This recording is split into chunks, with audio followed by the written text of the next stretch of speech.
Sit back and get ready to have the most fun you ever had with an electronic device.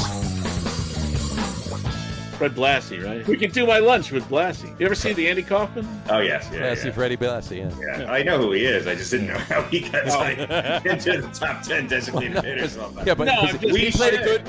Freddie Blassie played a good first base back in the day. I'm just talking about top wrestling managers of all time. Let's get Captain Lou at that point. I mean, right now. Yeah.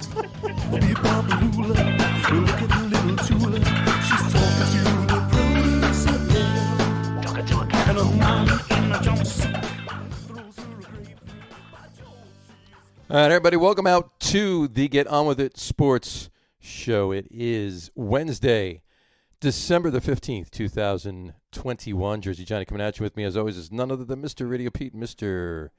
Harry Lug Nutz. Say hello, gentlemen. Hello. hello. How is friends. you this evening? Well, just peachy. Just peachy. Just peachy. I'll say, What will you say? yeah, I'm apricot-y. Apricot-y. That's Interesting. I'm nectarini. I would never associate the word apricot with you. Well, you haven't known me. You didn't know me back in the day. I also have not been on your OnlyFans page in a while. So. Yeah, This is true. You don't. I'm a lot less apricot-y now than I used to be. You used to be a lot more apricot-y. Yeah. Sure. Exactly. So anyway, how is Long Island and Denver respectively this evening? Well, I don't know about Long Island, although I'm working with a guy from Long Island right now. Right. Now. Denver is very, very windy today. I spent my day chasing things down the street and trying to reapply parts of buildings that have blown off. But other than that, was it like paper or thin stuff, or were it like actual beams and like roofs that were? No, nothing major. Just trying to keep tarps on things and chasing. My foundation guy left his tarps on a garage slab, so those blew down the alley. And I thought you were chasing your foundation guy. He was garbage can. Well, I'm always chasing them. I'm always chasing everybody. That's how I spend my days. But, garbage can, luge, and slaloms and things like that. Yeah. Sure. Gotcha. Fun stuff. Yeah. Long Island is hell as usual. Long Island is hell. Isn't that one of the travel slogans? I think it was a Ramones album. Long Island is hell. Be. Oh, that's true. Be, yeah, yeah. it was. Yeah. There you go. Yeah. Well, I don't know. Whatever. It's just I'm dreading like January and February because really weather has been cold at times, but it's been relatively mild. It's an island. You so think it's coming, right? You think it's it's like we haven't gotten any real snow yet. Blah blah blah. Yeah, we said that for the last 2 years, all winter. Well, I've been right. It has been worse after the first of the year, but the thing is, it just doesn't stay cold enough for it to really stick around. Right. So true. That's. I mean, it still stinks when they dumps 18 inches of snow on you, but it's gone like 2 weeks later. I hear you. All right, if it's like 3 or 4 inches, it's gone the next day or the day after that. So, which is odd for the Northeast because usually the snow stays there until April. Just big gray black mounds of snow. Right, sitting big gray black mounds. No. It'll be big gray mounds of snow, warm enough to melt the next couple of days after it snows. Usually, not often. So, but it's right. Well, that's our weather update for the Northeast, and technically the Midwest as well. So the West, West, we covered two parts. You're west of Midwest. We have enough. You're not far west. Is there a far west? No, we're pretty far. We're 2 states away from the coast, but it's there's enough Midwesterners moving here that we're turning into the Midwest, Chicago West. Chicago West. Gotcha. Well, the Chicago suburbs west. Gotcha. It's a pretty far drive into the suburbs to commute every day back into, Well, I wish they would commute and go fuck back home, but they're not. You could lock them out when they leave. Anyway. All right. But we love everybody. We love Chicago. We love everybody, even the rich frat guys who are moving to Denver. There you go. Mommy Well and daddy's said. Well money. put. There you go. Gotcha. Anyway, so sports-wise, it's only one. You know what? I'm not even going to put the baseball background on because there's only one thing that I want to bring up. They're down to 3. The Mets are down to 3. They're down to Buck Showalter, Joe Espada, and Matt Quattraro. And I have one question on that. Okay. Why haven't they just signed Buck Showalter already? Come on. Is this more due diligence? Look, is this if what you it is? can't explain the Mets, I certainly can. True. So I don't Cohen know. is involved in these talks. Apparently, he was not in the original ones. Well, that's maybe why they haven't signed anybody. I mean, look, if you're Sandy Alderson, I don't know what his order of who he wants first, second, third. Well, I think Showalter's third on his list. Showalter's third. He wants a puppet first, either Espada Grover? or Quattraro second, and then Grover Showalter or- third. What kind of puppet would it be? Grover, Kermit, any of them. It doesn't matter. Yeah.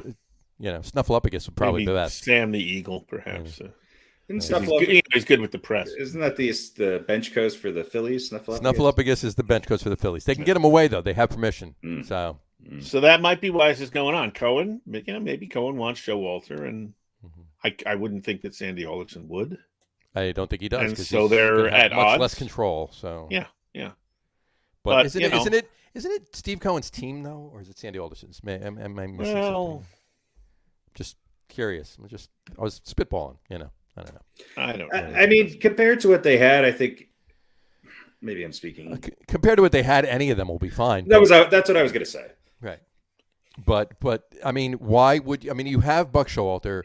You have the ability to sign him. He wants to come and manage. He has the best resume. He gives you your best chance to win now, which is what you not only want to do, what you need to do. If you want to utilize the players that you just signed, especially Scherzer, right? And of course DeGrom. Who knows what's going on with DeGrom? I mean, he's 4 years younger than Scherzer, but his arm seems to be 4 years older than Scherzer.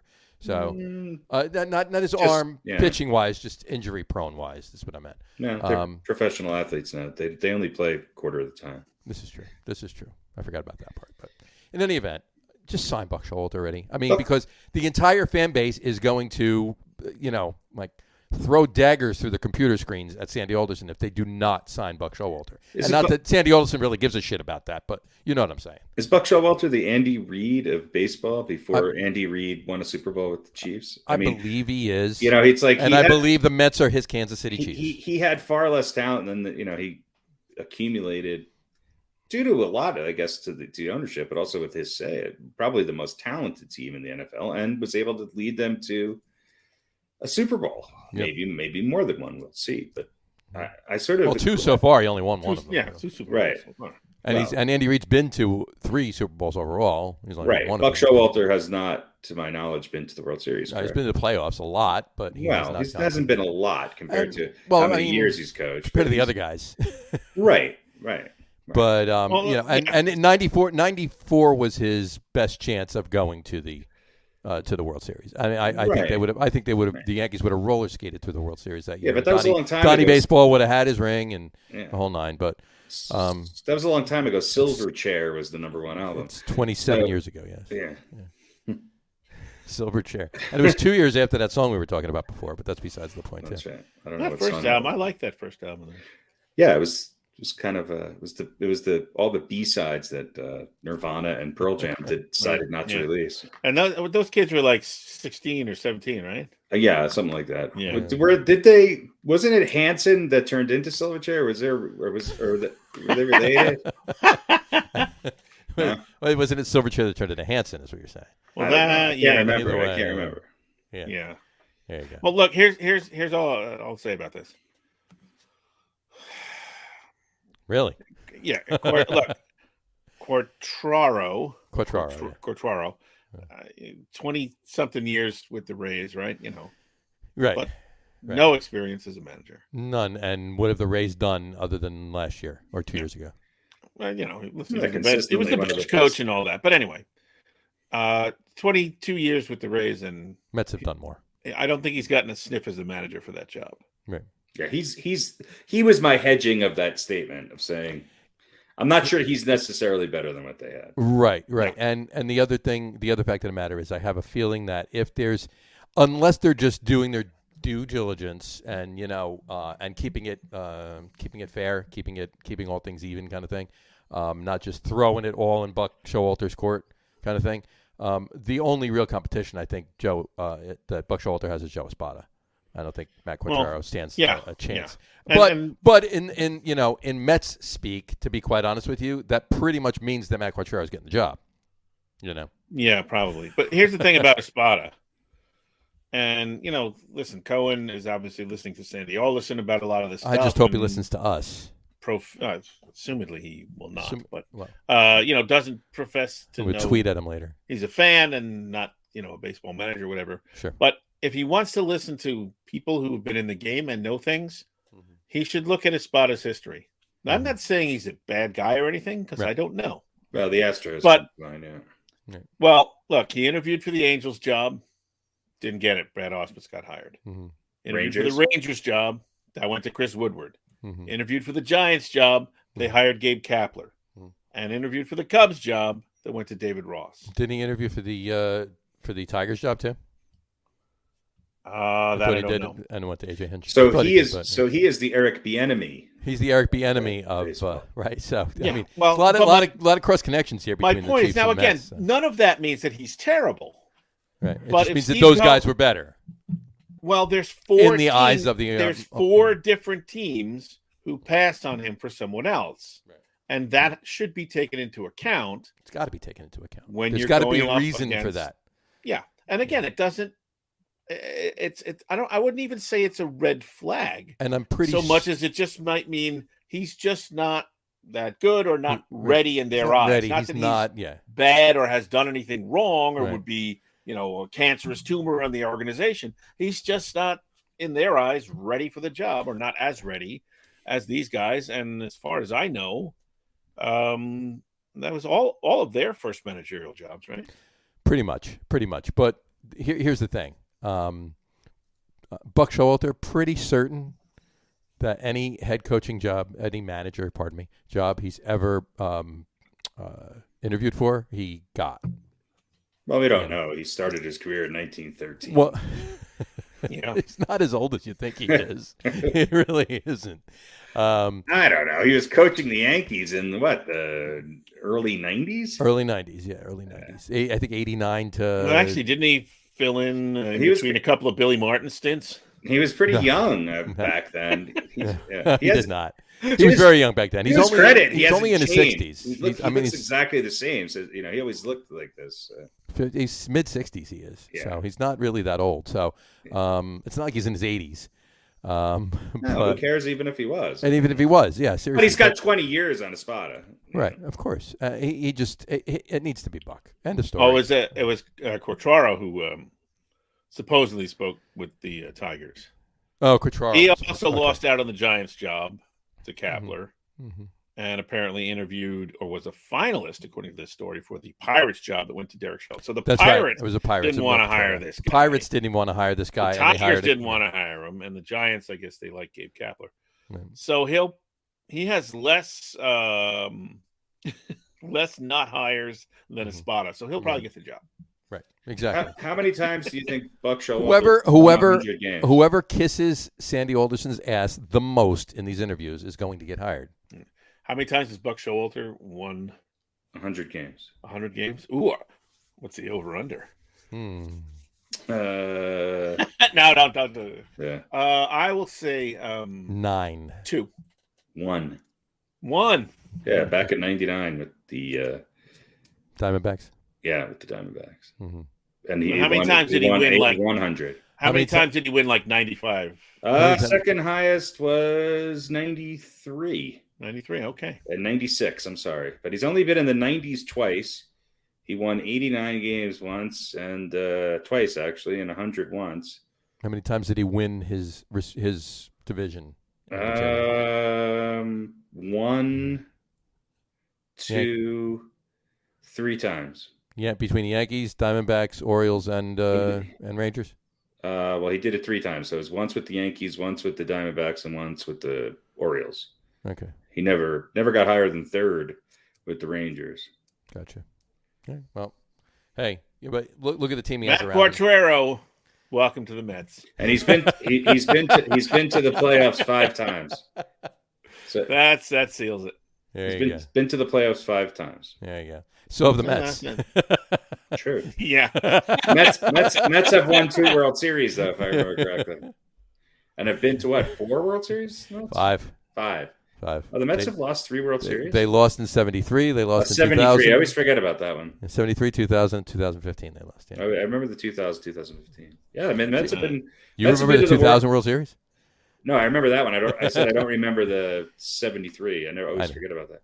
Okay. Yeah, the Mets have been to the World Series I mean, as a Yankee fan, the Mets have been to the World Series really recently. Yeah. Yeah, Mets have been to the World Series more recently than the Yankees. But Yankees haven't even sniffed it. And the NJ.com actually posted the other day, like Buck Showalter, a Buck Showalter-led Mets team could steal New York from the Yankees. That was the headline. Yeah, right. Mm-hmm. Yep.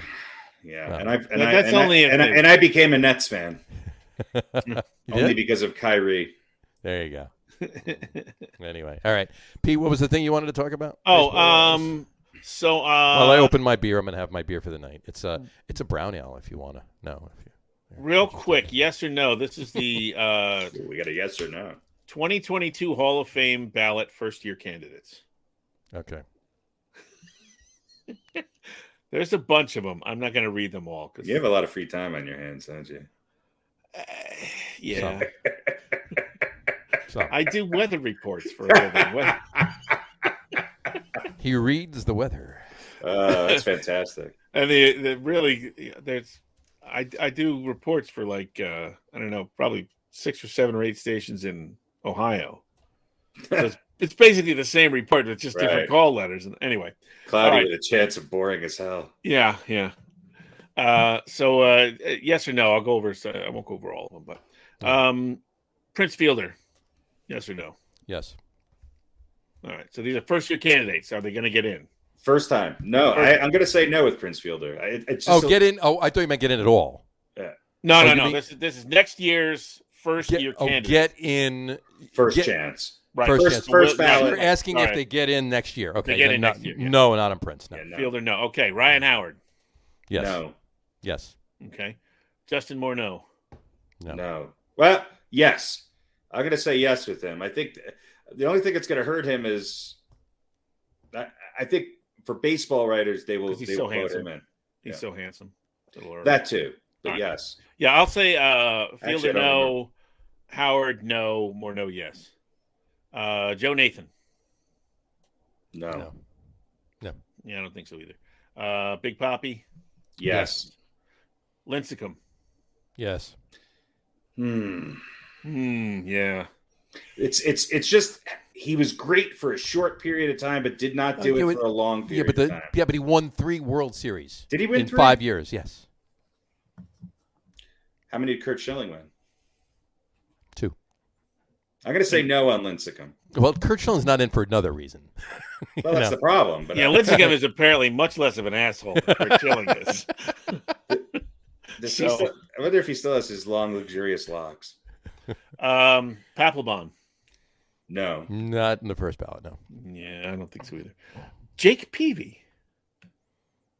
Peavy's numbers are better than you think. Yeah, they are. They're good, but he's not getting on the first ballot. Yeah, I agree with John. All right. A-Rod. No. He should. He should. He absolutely should. Numbers-wise, he should roller skate in. He's not getting in on the first This will be the most interesting one out of all of them, but unfortunately, I don't think he will, but he should. I agree. I totally agree. He absolutely should. He should But be. He should be on that list with Big Papi. The two of them should be going in together. He's not going in on the first ballot. But we might. What we might start to see is him get a lot closer than people in the past have. Oh, he will. And Yeah. I think A-Rod will get in the Hall.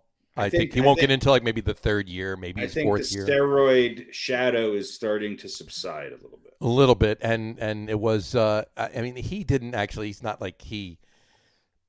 He did different things. I mean, it was illegal. Obviously, I'm not condoning what he did, but and the other thing is, different twist to it. He did come clean. Right.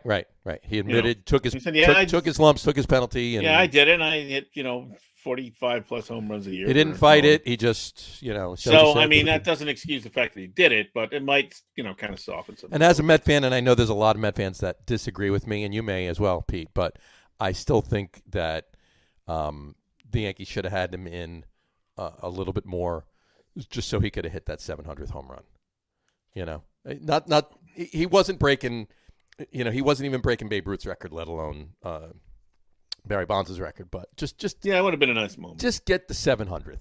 One dinger, one more. I will say this: he's probably the most frustrating Hall of Famer I've ever watched. Well, probably, yeah. Because much like Giancarlo Stanton, although A-Rod's a much better player, with the Yankees, A-Rod had some great years and some really miserable postseasons. And then he had an okay year and a pretty darn good postseason. So he made up for a lot of that. It just seems like he had to date Goldie Hawn's daughter. That was the only one who brought a World Series to. So if he can, which is surprising. I think he would have been exhausted. I think Kurt Russell pulled him aside, at family dinners and said, "Okay, you got to do this, you got to do that." So he kind of background coaching. That's what he was brought there. He was brought there to do what? Win a championship. To win a championship. Right. So mission accomplished. There you go. Well, he won one. Which right. Well, right. He was brought there to win more than one. But let's face it, there was a miracle comeback by the Red Sox for him. Almost two, not to have won a second. They would have won. They would have beaten St. Louis. They would have won very easily. Yeah. But A-Rod was a big part of I think he was a big factor in motivating the Red Sox. Yeah. Yeah. Yeah, that's true. True. I can see that. All right, anyway. Two more real quick. Jimmy Rollins. Not in the first year. He'll get in second year. Here's where I'm going with this. He's maybe one of the best second basemen of all time. I agree 100%, and he should go in too. But the baseball, how many times have you seen 6 guys go in one ballot? I don't care whether they're first balloters or not, because there's other people that are on the ballot, are going to be on the ballot too, that aren't first ballot. All right, so Poppy's going in. Poppy's going in, and I think I honestly think Ryan Howard's going in on the first ballot too. You could be right. I think Jimmy Rollins was a bigger part of that team and a better player. I'll ask you this: who do you think deserves to go in? Who do you think, not deserves? Who do you think will go in? Morneau or Rollins? Of those two, I think Rollins would go in before Morneau. Right. I think Morneau's numbers are maybe the best offensive numbers by. I think it's highly likely that you're going to see 2 people as usual. I think you're going to see 3. And the only one from the first ballot guys is going to be Big Poppy. That's it. I honestly think that's what's going to happen. So, all right, last name, Teixeira. None of the first ballot, no. He's a bubble guy. I'm not sure Teixeira makes it in. He might not even get in, yeah. All right. Yeah. I think every one of them, I think most, probably, how many names were on the list? Well, let's see. Well, I did pretty much read all of them anyway. I left off Carl Crawford and AJ Przinsky. All right. So 2, between 4, Ryan... 6, 7, 8, 10, 12, 13 names. And I do just want to say something about Lincecum. Lincecum won 110 games in his career, had 89 losses, 3.74 ERA. I get it. He was a four-time All-Star, won 3 World Series. I get it. He also won 2 Cy Young Awards. Yeah. Like I said, he was great for 4 years. 5. Yeah. But I think the last year he was a reliever, 10, right? He was a reliever. Yeah. He was a reliever last year. Yeah. But here's the thing now. And it's all about, like you even say, Harry, all the time. What do you do in the postseason? What do you do in the postseason? What do you do in the postseason? I get you. And so that puts him ahead of a lot of these guys on the list. And I think he's ahead of Morneau. I think he's ahead of Rollins. Well, Morneau never won a championship, and neither did Rollins, right? Was Rollins? No, Jimmy Rollins was on. He wasn't on when they won? What year did they win? 08. Yes. He was. Yeah, he was You're on. right. Yeah. Okay. He was also an MVP, Jimmy Rollins. Yeah. So I think in order of the ones any of us said would get in the first ballot, I think it's Big Poppy number 1. 260 career batting average. Lincecum 2, Rollins 3, Howard 4, Morneau 5. I think that's my order. But I honestly think the only one of this list that's getting in on next year's ballot is Big Poppy. That's it. He's definitely going in, and he's definitely going in first ballot. End of story. There's no even discussion there. I don't think any of these. I think A-Rod. I think A-Rod will get. I think A-Rod will get in. I think Ryan Howard will get in. I think Morneau will get in. I think Lincecum will get in. I think Rollins will get in. I think it's going to take years for them to get in. Just not the first year, yeah. Only because they've only been putting 2 in, maybe 3. And there's other guys. It's not just this list. There's a whole list of other guys that were first ballots last year and the year before and the year before that you got to go through with those too. Yeah. And any of those guys that were on the bubble those years, they're getting in this year. So they're not going to put in 2 or 3 first ballot guys and leave off guys that should get in that on the third ballot or fourth or even their last ballot, So yeah. Morneau too, what I'm remembering with him, and I don't know what his career batting average is, but he did tail off after he left the Twins. He stuck around for another 4 years, 4 or 5 years. Yeah. And they're all very similar. I still think Morneau's numbers for the position that he played and his ability as a catcher, right. I'd still put him second on that list ahead of Jimmy Rollins. I mean, all things considered, A-Rod would be first on the list. Big Papi would be second, but I'm counting A-Rod out. Yeah, if A-Rod didn't have the issues he had, A-Rod would be above Big Papi. He would be number one, and A-Rod, you would have to argue A-Rod was maybe one of the top 5 baseball players of all time. Yeah, absolutely. I mean, his numbers are, and that's why he's going to get astounding. in. That's why he's going to get in. He's not going to be left astounding. out. He's going to get in, but it's not going to be on the first ballot. It's not. I don't think it's going to be next year either. But he'll get third or fourth year. He'll get in. But you'll see his numbers high. It's not like he's going to get like 10% of the vote. He'll have votes, but he'll get a higher percentage than Pete Rose did. This is true. So, anyway, all right. All right, there we go. There we go. That was livelier than I thought it might be. There you go. That's an interesting little discussion. Thank you very much for bringing that up. Yeah. All right. You're welcome. Good job. All right. Let's do Just wanted to get us past the 26-minute mark. 26-minute mark so we can get into football in, that was my over in the late 20s. There you go. So you won. That's going to be the over-under for next week. You made yourself win. There you go. How long will we talk about baseball? There you go. All right. Football. We're starting off with the quiz, as we do. We've been going. We did pre-1980 or 60s to 80s quarterbacks 2 weeks ago. We did 80 to 2000 last week. We're doing 2000 to 2020 quarterbacks. 1940 to 1947 safeties. I think I remember the 90s quarterbacks better than the most current I'm ones. sure you did, but I think you'll know these names. All right. All right. So here we go. We're starting with you're both getting the same list. So we'll start with Pete as usual, but you can write them down, keep 4, jot them down, figure it out. What? Keep 4, get rid of 2. Keep 4, get rid of 2. There you go. Ready? All right, here we go. We're going to start with a guy. You might not know this name, Thomas Brady. Oh, yeah. He lived around the block from me. He was around the corner, yeah. Tom Brady. Sounds like a loser. Mm-hmm. That sounds like a name you give the cops when you get. Sounds like somebody so good Pete will drop him just out of spite. There you go. What did he ever do for the Jets? Yeah, really. He's gone. All right. He's no Mark Aston. Not at all. He's not even a Richard Todd. All right, here we go. Tom Brady, Ben Roethlisberger. I'll give you extra time to write Roethlisberger. No, just Big Ben. There you go. Eli Manning. Oh, God. There's Pat's first. God. And Pete's, yeah. Peyton Manning. Drew Brees. This was easy until you said that. And Aaron Rodgers. I know who mine are. I'll say it after you guys go. We're getting rid of 2, right? You're getting rid of 2.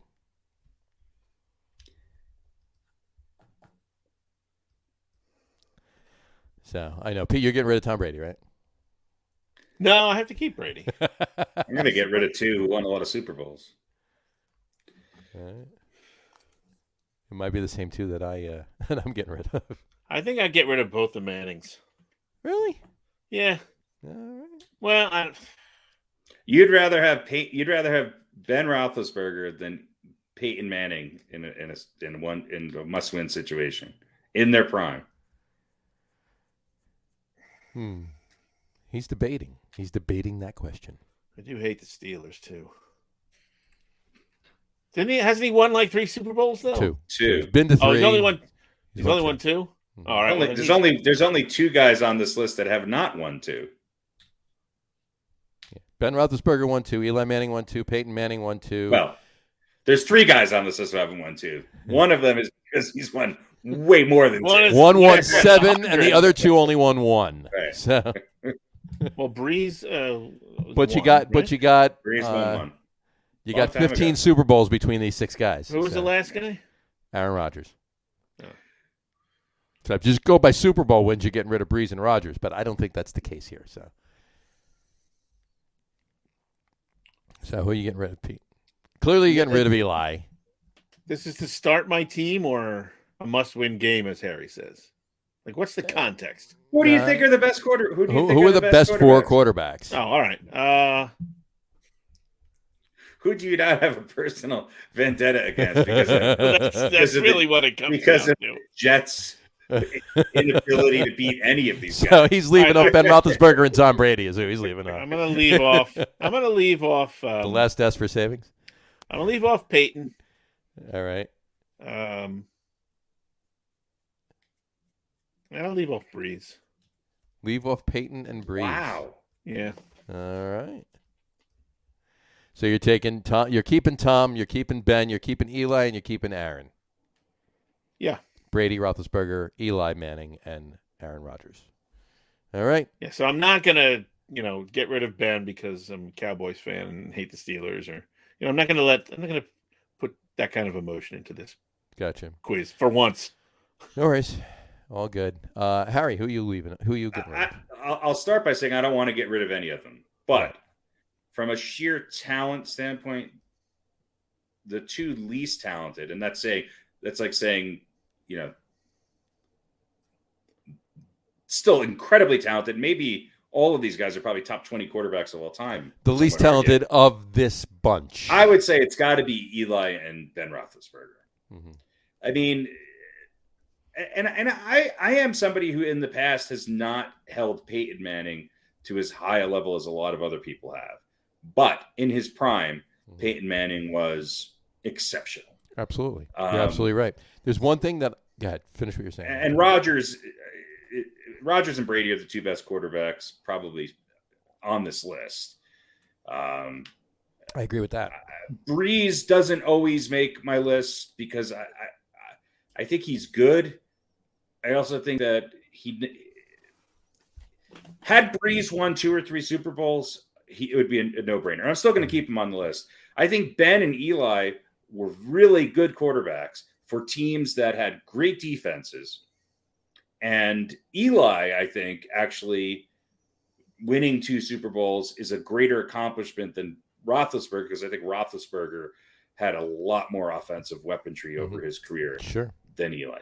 All of them great, but I'm going to drop – hate to say it, I'm going to drop Eli and Big Ben just because that other list is, top 10 all time. I'll just say this about Peyton. Hold that thought 1 second before you move off of it. Jay Grimm just wrote in what? There you go. Yeah. Jay, what are you saying? Does What that to? mean he doesn't understand what we're talking about? No. It means he's questioning what with Harry had said. So, so you're questioning Roethlisberger. You're questioning Eli. Let us know, Jay. If you rank these guys as far as best quarterbacks of all time, I would say you got to look at Brady. He said a lot of stuff. He said. Yeah, I always did. Roethlisberger. He's talking about Roethlisberger. So yeah, I like Ben Roethlisberger. Don't get me wrong. I would take him. Thank you, Jay. 9 out of 10, 99 out of 100 times with anybody not on this list. Right. But except for Eli. Well, I think I would take Roethlisberger over Eli, to be quite honest with you. I think Ben Roethlisberger is a better quarterback than Eli Manning. I will. But on this list, he's not better than Drew Brees. He's not better than Peyton Manning. And he's certainly not better than Rodgers and Brady. No. I'll just say this about Peyton, kind of what you said about Ben. He had some pretty good teams that he was on. Look, first of all, he's got 2 Super Bowls. Denver didn't win the Super Bowl because of Peyton Manning. I will say this. Denver won the Super Bowl because of Von Miller. They would not have won it if he did not come back. I will say that. They weren't going to win it with his leadership and Well, that was it. Brock Osweiler, right? Yeah, they did play a lot better. And he was better than Brock Osweiler was not winning that Super Bowl. That's not saying a whole lot. Well, here's the thing: he wasn't great in the Super Bowl, but he did have some big moments towards the end of that season and in the playoffs. And listen, he was the starting quarterback in the team, and they won. Look, but Elway, who was a better quarterback than Peyton Manning, in my humble opinion, would not have won 2 Super Bowls if it wasn't for the supporting cast. I would say that that last Super Bowl, Peyton Manning did as much as John Elway did for that team. John Elway had probably one of the best postseason running backs of all time. And the point I wanted to make amazing offensive line. The point I wanted to make about Peyton is he also had some very, very talented teams, particularly offensively. Amazing team on the Colts, right? And they didn't win much. And remember, he won one with the Colts. That Broncos defense, for his last Super Bowl, much like Eli's defense, much like Ben's defense. Yeah, but you know what? Great. I mean, everybody says defense wins championships, right? And to a point, it's true.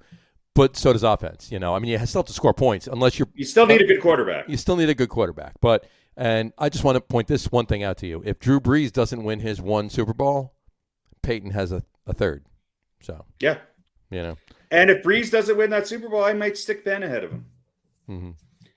Yeah, but Brees was a gunslinger. I mean, his numbers alone, he's. You can't go wrong with any 4 of these 6 quarterbacks. No.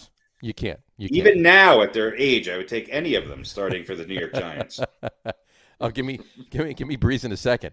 If Ben retires, bring him on. Sure. Come back. Come back. Yeah, he might be ready for a comeback. But I think the top 2 of this entire list are definitely Brady and Rodgers. There's no question there. And I think Ben is getting. You can the other 4, while all amazing quarterbacks, and I do have to say, I think Peyton is the best of those 4 of the other 4. Mm-hmm. But you could take any 2 of those 4, and it's not you're not going to be too different. No. You know, they're closer. I think Eli should have won more Super Bowls. I don't think a lot of it was. I do think it was. He absolutely.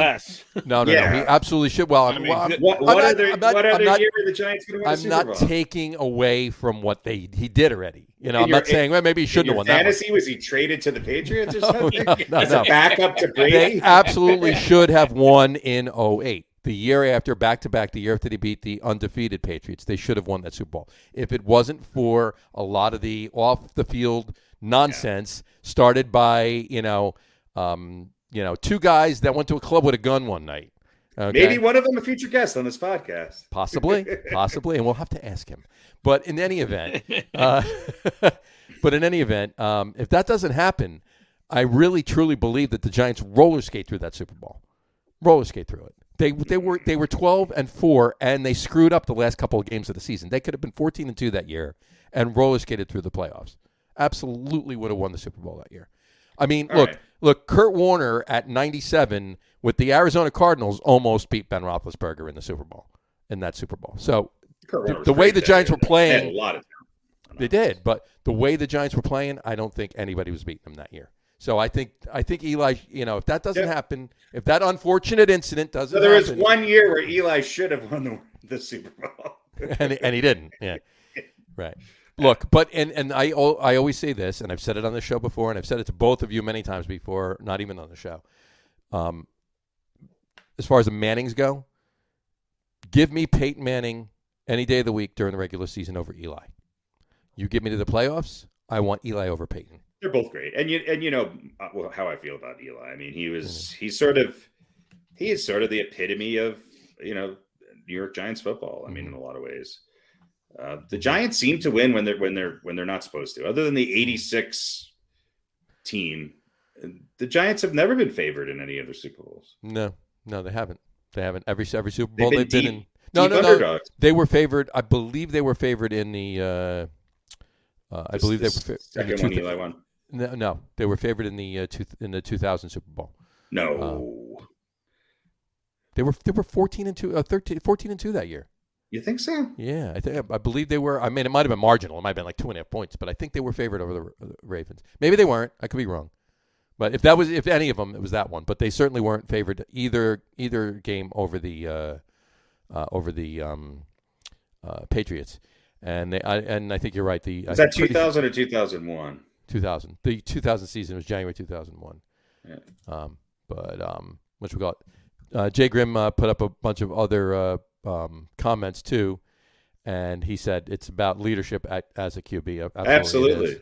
And but he also said, they're all great leaders. And he threw this name in there, but I think it was a joke. And you can tell Jay is from Denver because only Denver fans bring up that name. Yeah, there you go. Well, he also is from Denver because he did say this. Yeah, as a fan, he wants to see football players. So, and also, rest in peace to Marius Thomas. Absolutely. There you go. Yeah. So, Tim Tebow's. Yeah. No joke. No joke. Absolutely. Tim Tebow can actually barely get through a Sports Center interlude these days. Is that right? I don't know. Hey, look, they're all leaders. That's why they won. Jay, thanks. That's why they won. They're all big leaders. You're right. Absolutely. All right. So there we go. We have our responses for that. All right. Cool. Let's move on to some football talk. Start with the Giants, unfortunately, as we usually do. Before we get to the game, though, I have a question for both of you. Do you think this chatter about Russell Wilson winding up on the Giants next year seems to be picking up more and more, steam, if you will. Do you think there is actually any, relevance to that, or do you think it's just the New York media, playing it up? Or just a lot of wishful thinking fans. I think it's wishful thinking. It's like Dame Lillard going to New York. I think Russell Wilson sort of is the Damian Lillard of football. I mean, I don't really think he's going anywhere. I really don't. Mm-hmm. I don't think Russell Wilson's going anywhere either. If he does, hey, I'm right here. Why? The folly of thinking that he's going to go to the Giants is the fact that the Giants are all in on Daniel Jones. They're not going to trade or sign a veteran quarterback. They're just not going to do it. Now, do I wish they would? Of course. Right. But they're not going to do that because they're idiots and they're doubling down on Daniel Jones. Now, the only thing that could possibly change that a little bit is if there's something a little bit more serious with this injury that Jones is going through. And that maybe they think, this might be more serious than we think, and this might have lingering repercussions. I don't think that's the case. I hope it's not the case for his sake. I don't want to see anybody, go out because of injuries. Mm-hmm. But we've talked about this previously, about what teams are a good fit. And I do think the Giants would be a decent fit for Russell Wilson. I think there's 2 or 3 other teams that are a better fit. And if his goal is to go somewhere and win a championship within the next 2 or 3 years, then I think there's more. There's a little bit more of a proven track record on some of those other teams. Well, you know what though, a couple of the teams you're talking about though, and I agree with you, but a couple of the teams you're talking about, you not only have to look at the team, but you have to look at the other teams in the division. Not so much when you get to the playoffs, but the team in the division as far as actually winning the division and the things that they can do in the division and get there, whether it's just a wild card or whether, So, I mean, if it's like take the Steelers, for instance, right? Look at the way the Ravens are the Ravens. Look at the way the Browns, they're back and forth now, but they have some form of a team around them. And look at the way the Bengals are playing right now. So it's going to be really difficult for a Steelers team. And not that they're a bad team. They're a good team. They got some issues, but it's going to be more difficult for them to make it to the playoffs from the division than say a New York Giants team, because they're 2 games behind the Ravens right now. Right. I'm not saying they can't. Obviously, it's possible, but wouldn't it, or shouldn't it? I shouldn't say that. Shouldn't it be easier for a good quarterback that hopefully will be able to have support and do it with the Giants in the NFC East, or I should say the NFC least, get to the playoffs and then have a run, of sorts there. Well, do you honestly think it's I'm not agreeing that that's a good thing or bad for thing, the Giants to leapfrog Dallas than for Pittsburgh to leapfrog Baltimore? I think that they can, because I think while Dallas is playing good football this year, I also think part of that is a product of the division they're in. Sure. They haven't beat they've been if you split the season into 2 right now. They got shut out by the Broncos. Right. If they were a solid top of the line football team, and I'm not saying I'm putting Dallas down here, so don't Dallas bash me, anybody out there. But if they were a top of the line football team, they would not. I'm not saying they would have lost to the Broncos. They wouldn't have been shut out by the Broncos. All right, so that's all I'm saying. I mean, there are issues. There are major glowing issues throughout the entire division in the NFC East. So I don't think the Giants it's food are for thought. Russell. Is all I'm saying. I don't think he belongs on the Giants either. I don't think the Giants are Russell Wilson away. No, from I don't either. the I don't either. championship. No, they got to build. Look, how many times do I have to say they have to build the damn trenches? It's Daniel Jones could take this team to the playoffs if they have a solid offensive line in front of him. I'm not saying he's going to win the Super Bowl, but he can get to the playoffs if they have a solid offensive line in front of him. End of story. Prove me wrong. And the only way to prove me wrong is to put a solid offensive line in front of him, and then I'll be happy no matter what he does, as long as the offensive line is there. Then we can talk about a Russell Wilson. We've talked about the team. We talked about the Giants. We've talked about the Steelers. We've talked about the Broncos. There's one other team that I would like to throw in there who I think are better than all of them, and I do think he would make a big difference on Raiders. No, that's the Colts. So you don't think Wentz is the real deal there? I don't. No. I don't think, and I think Wilson they would can't be a better. him, though. No. Well, how long did they sign him for? Be there for, I don't know, a while. Didn't they trade him, or was it a sign? Was it a new deal? Well, they traded. They traded for him, but he had like a 10-year contract. Yeah, he had a huge contract, and it was only the first year of that contract. Okay. Yeah, they're even if it was a 5-year contract, they still have him for another 4 years after that. So. Well, what are the three teams that Wilson said he would trade? He would waive his Giants, New Orleans, and Denver, and the Saints are the other one. Right. And look, out of all of those, I think the Saints is the most. I think the Saints. Yeah, the Saints are the most attractive. Yeah. I unlike you guys, I think he's going. He wants to go somewhere. He will go somewhere. I think he's had it with Seattle.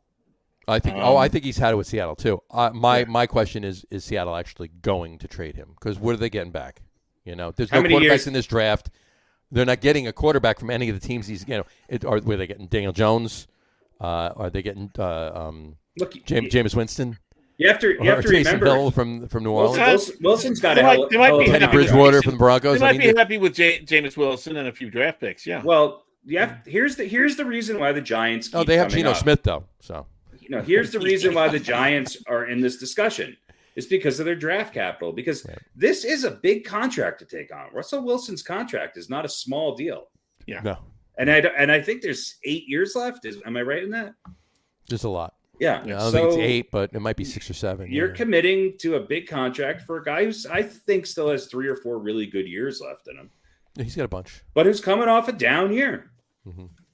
And I honestly don't think it's his fault that he's coming up and down here. That's what they have going for him. They have 6 and 7, right? They also probably, out of all of those teams, have the best receiving talent on paper.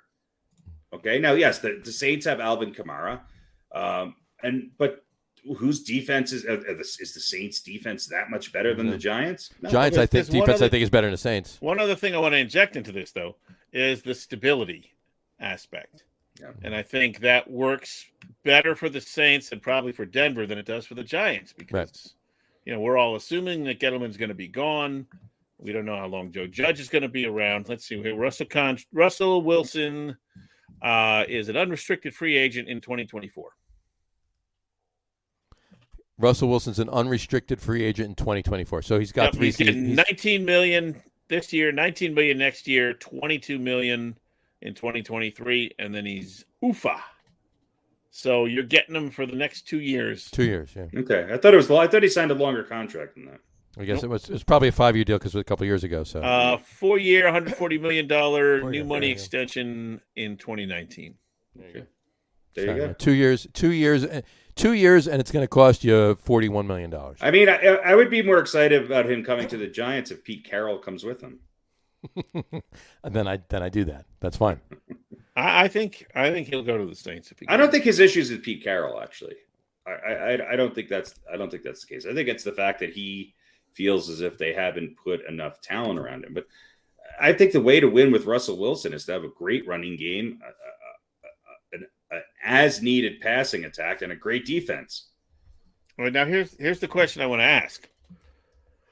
He obviously has a full no trade clause. So they can't trade him to anybody unless he says okay. He says he's willing to waive that. So that means the team at that point, the team can trade him for whoever and whatever they want, right? If he's waiving the no trade clause, he doesn't have say over where he goes anymore. If it involves one of those three teams. So they can trade him for, theoretically, they could trade him for a bag of balls. Absolutely. Not that they would. So that's, I don't know. What were the other? I mean, it was the Raiders, Saints, and who? Who was he willing to go to? The Saints, the Broncos, and the Giants. Saints, Broncos, and Giants. Oh, so it's not the Raiders anymore. No. Okay. But I mean, he it hasn't. was Broncos. Denver, New Orleans, and New York. He has said, I think, only said he would waive the no trade clause. He hasn't signed anything to that effect. So, yeah, it may be a situation where they might entertain offers from those three teams, and then he might say, "Oh, I like this one. Send me there, and I'll waive it." I don't know exactly how it works, but I mean, he immediately becomes the biggest name in New York sports, doesn't he? Other than maybe Kevin Durant. I mean, I think Durant's number one. Russell Wilson's number two. Yeah. Kyrie's not going to be happy about it, but I think Russell Wilson shoots right to the top because nobody outside of Brooklyn cares about the Nets. This is true, Joe. It is. No, it's not true. Kevin but Durant's one of the most popular basketball players in the world. Look, here in the New York market, what's the story today? What's the number one story today, John, in the tri-state market? Seth Curry. Buck Showalter? Seth Curry. Seth Curry. Seth Curry setting the 3-point. Basketball is Yeah, in the basketball. Sorry, basketball story. Not the season that Kevin Durant has had. But that's the top story in every market. It's every market. I mean, it's a huge but I'm saying he just doesn't get the appreciation. I'm not pissing and moaning about it. Well, he's not as marketable as Russell Wilson. He's also kind of an asshole. Well, yeah, that's true. He's a really talented asshole who I wish would have come to the Garden and played. Yeah. But Kevin Durant in his sport is way more talented than Russell Wilson is. Yes, in his sport. But without a doubt, head and shoulders. My point is, Kevin Durant's Tom Brady level. Kevin Durant's probably the best player in basketball. Yeah. There's always going to be a Knicks town, and it's always going to be a Knicks story. At least until the Nets, win the NBA championship. The biggest Knicks story was one day story. There's been 4 Knicks stories in the last 5 years. Okay. One was Durant not going to the Knicks. The other was the Knicks making the playoffs last year. And the 2 other stories before that was Oakley getting arrested at the Garden and Ewing getting kicked out. Yeah. Those are the biggest Knicks stories. Ewing getting asked for his identification because they didn't know who the hell he was. There's nothing that's gone on at the Garden that has been about a Knicks player or a Knicks team doing anything positive. No. Winning the playoffs is good. I mean, getting into the playoffs. That's what I'm saying. I mentioned that. Yeah. Besides getting into the playoffs, it was Charles Oakley getting kicked out and Pat Ewing looking for his ID. Yeah. Well, but look at the Nets. What's been the story there, Kyrie? Whenever you have Kyrie on your team, it's hard. He makes James Harden. He makes James Harden seem like a future senator. Yeah. Yeah, Kyrie gives you enough bad news to cover. He makes J.R. Smith season in the first 2 months. He makes J.R. Smith, a life coach. It's just that simple. He makes Stephen A. Smith look easygoing. That's right. Yeah. Look. Well, that's anyway. Back to Russell Wilson. I think he leaves. I think he goes to the Saints. We'll see. I think all 3 are good. I think he's smart in changing his preferences because I do think that those are 3 teams. Look, and the reason for it is, he's talking to the Seahawks. That all 3 of those teams have some decent draft capital. The Giants probably the most. Yeah, they've got 6 and 7, right? But will the Jets have more? Will the Giants admit that Daniel Jones is their Gary Sanchez and move on? That's the question mark. Well, is either Gary Sanchez or they're Mark Sanchez? Mark Sanchez, to me, has done more than Gary Sanchez. Well, Mark Sanchez got the 2 AFC championship games. So. Exactly.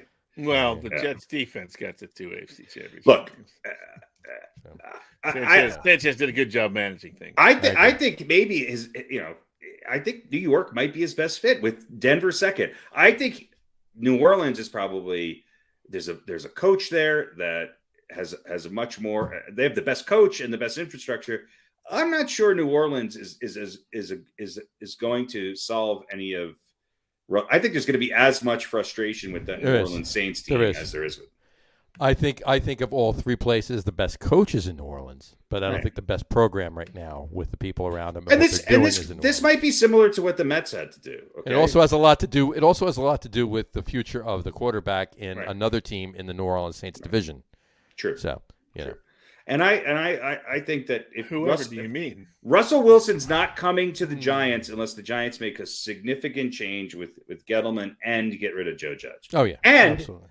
There's more chatter about that. Have you noticed that the last couple of weeks there's a lot more chatter about Joe Judge going? Yeah, I mean there's been veiled discussions of Judge isn't going anywhere, but I don't buy any of that.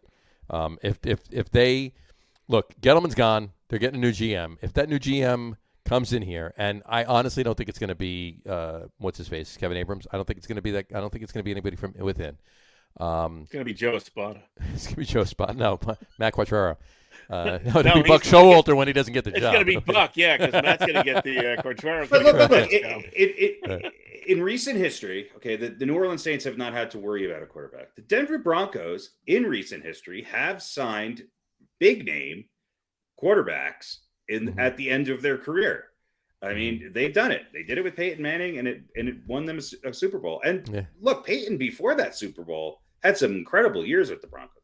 The Giants have really went since Fran Tarkenton. They've never gone after a veteran, big name Pro Bowl quarterback. Kurt Warner. And Fran Tarkenton, when the Giants got him, he was a great quarterback and a veteran quarterback, but he wasn't what he was when he went back to the Vikings. So I venture to say the Giants' DNA.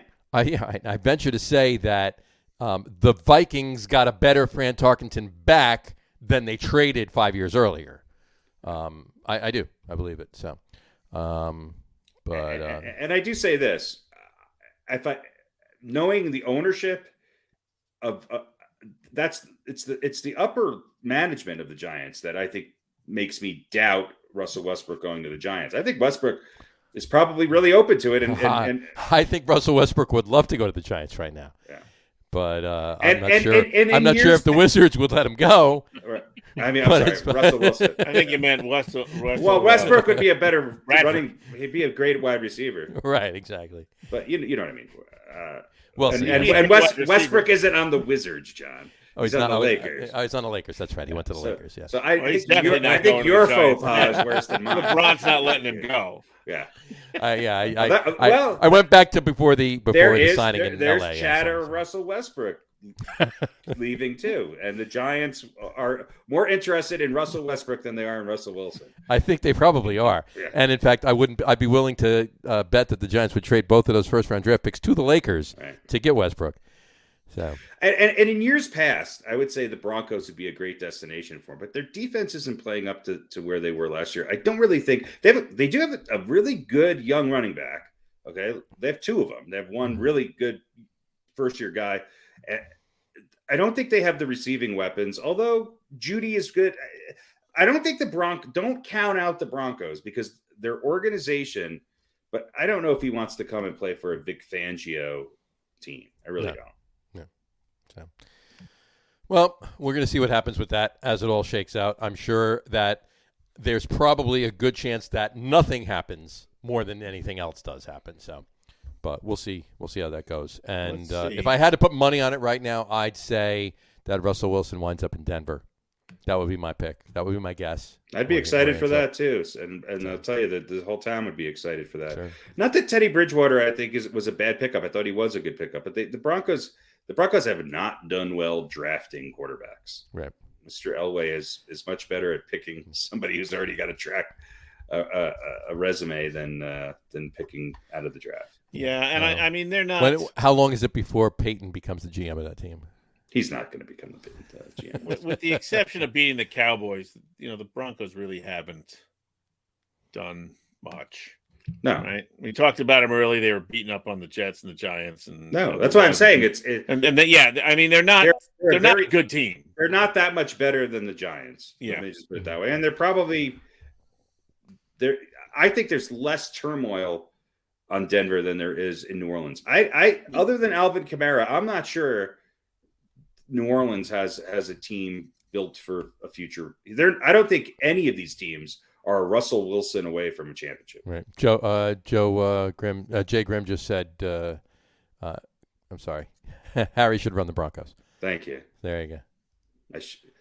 Look, it's He said, "Go Harry, no Pepe." The Broncos have a lot of young talent, and I'll tell you, they have I just think it's not the right fit with their coach. Obviously, they have an offensive coordinator that us Giants fans are very familiar with, and he's doing the same thing here. Yeah, that he did with the Giants. He's just miserable. He's horrible. But he was the best situation he had was when he was in Minnesota, right, and he should have stayed there. Right, sure. With the Giants and the Broncos, I think there has to be a major coaching change to go along with Russell Wilson having success. Mm-hmm. With New Orleans, there doesn't. Having said that, I think the Giants and the Broncos have more talent for the future than New Orleans does right now. And I wouldn't be one bit upset if what your theory was that when Roethlisberger retires at the end of the season and the Steelers don't get into the playoffs and management decides and ownership decides to move on for only the third time since 1969 from Mike Tomlin, the John Mara better scramble to just pull him right in and give him whatever he wants. I mean, is there any place? I mean, either Denver or New York would be a great fit for Tom. Oh no, I'm sure it would be. I'm just saying, as a Giants fan, right? I could easily picture Mike Tomlin as a coach of the New York Giants very happily. So, but anyway, all right. Very, very few seconds to talk about the game on Sunday. Again, Glennon started. Again, over from which everybody was calling for. Look, I thought Rich Gannon started. Gannon should have started. Yeah, Rich Gannon actually should have started. Yeah. So, but the bottom line here is why, you're not winning with Mike Glennon. You're not winning the game, especially against the Chargers. Glennon wasn't horrible. He had the same numbers as Daniel Jones at the end. But look at some of the passes he threw. Some of the passes he threw were just like, oh my God, I could have thrown that. We're very Daniel Jones-like. Very Daniel Jones. Daniel Jones throws some decent passes when he has. Yeah, so did Glennon. But some of them were like, oh my God, they were horrible. They were Joe Pisarcik passes. Well, this is his second start. So sorry, Joe, if you're listening. But anyway, it was his second start. Yeah, this year. Actually, in the last 4 years, but yeah, ever, right, Glennon? No. He was a starting QB for Jacksonville for a while. I think they're auditioning him while Jones is out. I don't know, but I think Jones is definitely out. The Giants can't wait for Jones. Jones more or less is out again this week, and I honestly think at this point, I mean, they're playing the Cowboys, right? Mike Glennon's not beating the Cowboys. He's not beating the Cowboys. It's not going to happen. Start Jake Fromm. This is going to be the perfect week for all of the Dak Prescott chatter to go away. If he throws Diggs 4 picks in the first quarter, take him out and put Glennon in, and he can throw another 4. But that's besides the point. I'm just saying, just start the kid. You don't know what you got with the kid. You know what you got with Mike Glennon. It's stupid to even have this conversation. I don't know. I mean, I can't get excited about. I'm not excited. They're not going to win with Jake Fromm either, but at least do something different. Yeah, but I mean, are you really going to see what he's capable of against the Cowboys? So basically start. You're losing a game. Start Glennon because at least he has the experience to take a sack when he needs to and not force a play. Or get hurt, or put him in a situation where he's going to, Well, yeah, like Daniel Jones, like Daniel Jones, Zach Wilson, Glennon, and Fromm, like every New York quarterback. But you didn't think. I mean, Mike effing White, right? That's what everybody says, right? For the Jets, least likely. All right, look, that was that was a fluke. One game, and then he was okay in another game. I'm kidding. Right. But the game he was okay, and he got hurt, so you couldn't really. Yeah. The backup quarterback position it's become even more divided than the running back. Right. Backup is who? No, it's a hope and a prayer that your starter doesn't get hurt. Well, you're starting to see a lot of really good teams, and Giants not included in that list. But look, I think the Ravens have actually a pretty decent backup who's similar. He's great. There's still some teams that have good backups, but they still lost. There's still an awful lot of them that it's just who. It's really hard to limit a backup quarterback. It is. It's very difficult. Yeah, and mainly because they don't know the playbook as well as the starter, and the guys haven't. There's some rust or whatever. They work with the scout squad, so they don't get that many reps with the first team. And I mean, there's a lot of reasons for it, but I think there's a lot of teams that have decent. I mean, the Giants had, perennially had really good backup quarterbacks. I mean, think about it. For 7 games, I think it was 7 games, 6 or 7 games, maybe more, in the 2004 season, the Giants had Kurt Warner as a backup quarterback. But since then, though, they never had anybody great behind Eli. Fortunately, they didn't need him. And who was the backup quarterback for Kerry Collins prior to Eli and Kurt Warner? Oh, who was that? He just got fired 2 weeks ago. Oh yeah, Jason Garrett. Yeah. So, anyway. Yeah, but kind of that. And what number was Jason Garrett? Aging veteran who can still be productive and who can teach the young kid the ropes of the game. That seems to be fading. Yeah, more and more. Now it's just someone young. I don't know. He's athletic, and we hope he can survive. There's no Alex Smith or. I'm actually interested in why Josh McCown wasn't signed this year. Well, yeah. I mean, where is Joe Flacco? Is he still in the Jets? He's still in the Jets. Yeah. So, but anyway, just so you're aware, Jason Garrett was number 17, and that's Jake Fromm's number, and it was also Dave Brown's number. So I just want to bring that around. Useless knowledge. Egghead stat moment. There you go. All right. Like we said, just chatted it. Judge should be back, but in his press conference after this second loss with Glennon or whatever, he said he was quoted as saying he saw things that were encouraging. What game was he watching? Well, look, if you look at it as a whole. I look at it as a whole every week. Well, just look at his numbers. Look at his numbers compared to Daniel Jones. They're exactly the same. He had the same amount of turnovers, the same completion rating, 2 touchdowns, an interception, and mediocrity. They're getting the same shit as they always get out of him. Right. I still think the upside with Daniel Jones is more than the upside with Mike Glennon. It's like saying I'd rather have syphilis than gonorrhea. It's just. It's just one kills you a little bit quicker than the other. Exactly. One won't go away. Daniel Jones is the gonorrhea of the Giants. It's just. Tell us how you really feel. Well, look, they're not going to win anything with Daniel Jones. It's just, it's a fact. And I'm not, and this Joe Judge love, how much longer do we have to put up with Daniel Jones, Joe Judge, uninspired play from the offense, bad play calling, bad offensive, horrible offensive coordinator, and a defense that can't start the year. But, I mean, I don't know. Was the Giants defense great last week? How many points did they give up? They only gave up 37. I mean, yes, that was an amazing pass that, what's his name, completed, but under pressure. But the guy was 10 feet open. Right. I want to bring some based on that. I actually want to bring this up. Remember last week I told you that there was one of the staggering stats of the NFL was the fact that in the last 2 minutes of the first half of all games, the Giants have the record this year, and they were outscored 45-0 in the last 2 minutes of all games this year. Last 2 minutes of the first half of all games this year. Right. Now that number is 59-0.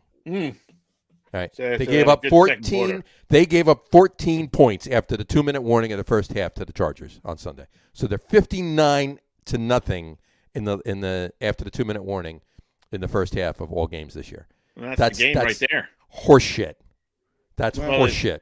But what do you expect? The difference is I do not expect anything from this team because I don't think they have the talent to win, and they certainly don't have anybody in the front office or the coaching side who's going to take what talent they have and make them overperform. Which we got. John Mara still thinks that Joe Judge is his Bill Parcells / Bill Belichick. Yeah, and John That's what he Mara thinks. probably still has a flip phone. I mean, it's just, You say a flip phone or a foot phone? a flip phone. Because I thought you were talking like Get Smart, like the flip phone. Yeah. If he had one of Could have those, a that'd phone be in his way, shoe. way, Shoe, yeah, right. way Yeah, cooler. at some point, it's got to sink in somewhere amongst the ownership that this just isn't working. It's not working. You None of made it's a working. Mistake. You made a mistake. He made major mistakes, and the first one, trace it all the way back to letting Tom Coughlin go. That was the first mistake. Actually, the first mistake was hiring Jerry Reese after Ernie Accorsi retired. That was the first mistake. The Well, Giants have made a lot of mistakes. Yeah. They handled the Eli Manning horribly. Coughlin was obviously a big mistake, although, look, in hindsight, it was handled wrong, but they should have moved him into a much more of an upper. Maybe his days as a coach were limited, but they should have handled it differently. They should have at least for a couple of seasons. They should have let him be head coach, general manager, and then with the understanding that within a couple of years he would fill in his replacement and just remain general manager. And look, I get it, but Tom Coughlin's another guy who had some really good seasons and some really rough seasons, and he was two incredible performances away from never having a Super Bowl. I mean, the two Super Bowls that he won were extraordinary events that took incredible fortune, let's just say, for the Giants to win. I think he's the best coach since Parcells. Don't get me wrong. Well, But he was. How old was he when the Giants fired him? 82. 82. No, he was around 70. Yeah, Give or take 68, and he was, 69, 70, 71, somewhere in there. and he was coming off a couple bad seasons. The thing about the Giants, though, Well, you got to remember, though. I mean, like I said, it started when Jerry Reese took over because they weren't. What did Ernie Accorsi do? Ernie Accorsi built. Look at those offensive lines, and damn it, that's what my freaking point all the damn time. The defensive lines and the defensive lines. Yeah, Ernie Accorsi built monsters. You go back to even when they lost the Super Bowl to the Ravens, they still had a monstrous defense and a monstrous offensive line. And they drafted. They found great receivers deep in the draft all the time. Ernie Accorsi did it right. He was a disciple of George Young, and he just kept it going. And when they demanded extraordinary contracts, they let them go, and they found new ones. Right. The Giants are doing all of it the opposite way. There's no focus on the offensive line. Their inability to find talent there. Scouting sucks. They're plain and fucking simple. Scouting sucks. Their ability to find defensive linemen has been hurt. They have 17, wide receivers. None of them really performing all that great. No. And how can you perform great when you get thrown to 3 times a game? Because they have 17 of them. And their so-called skills positions are not living up to what their draft ranking was. Right. So it is what it is. It's not.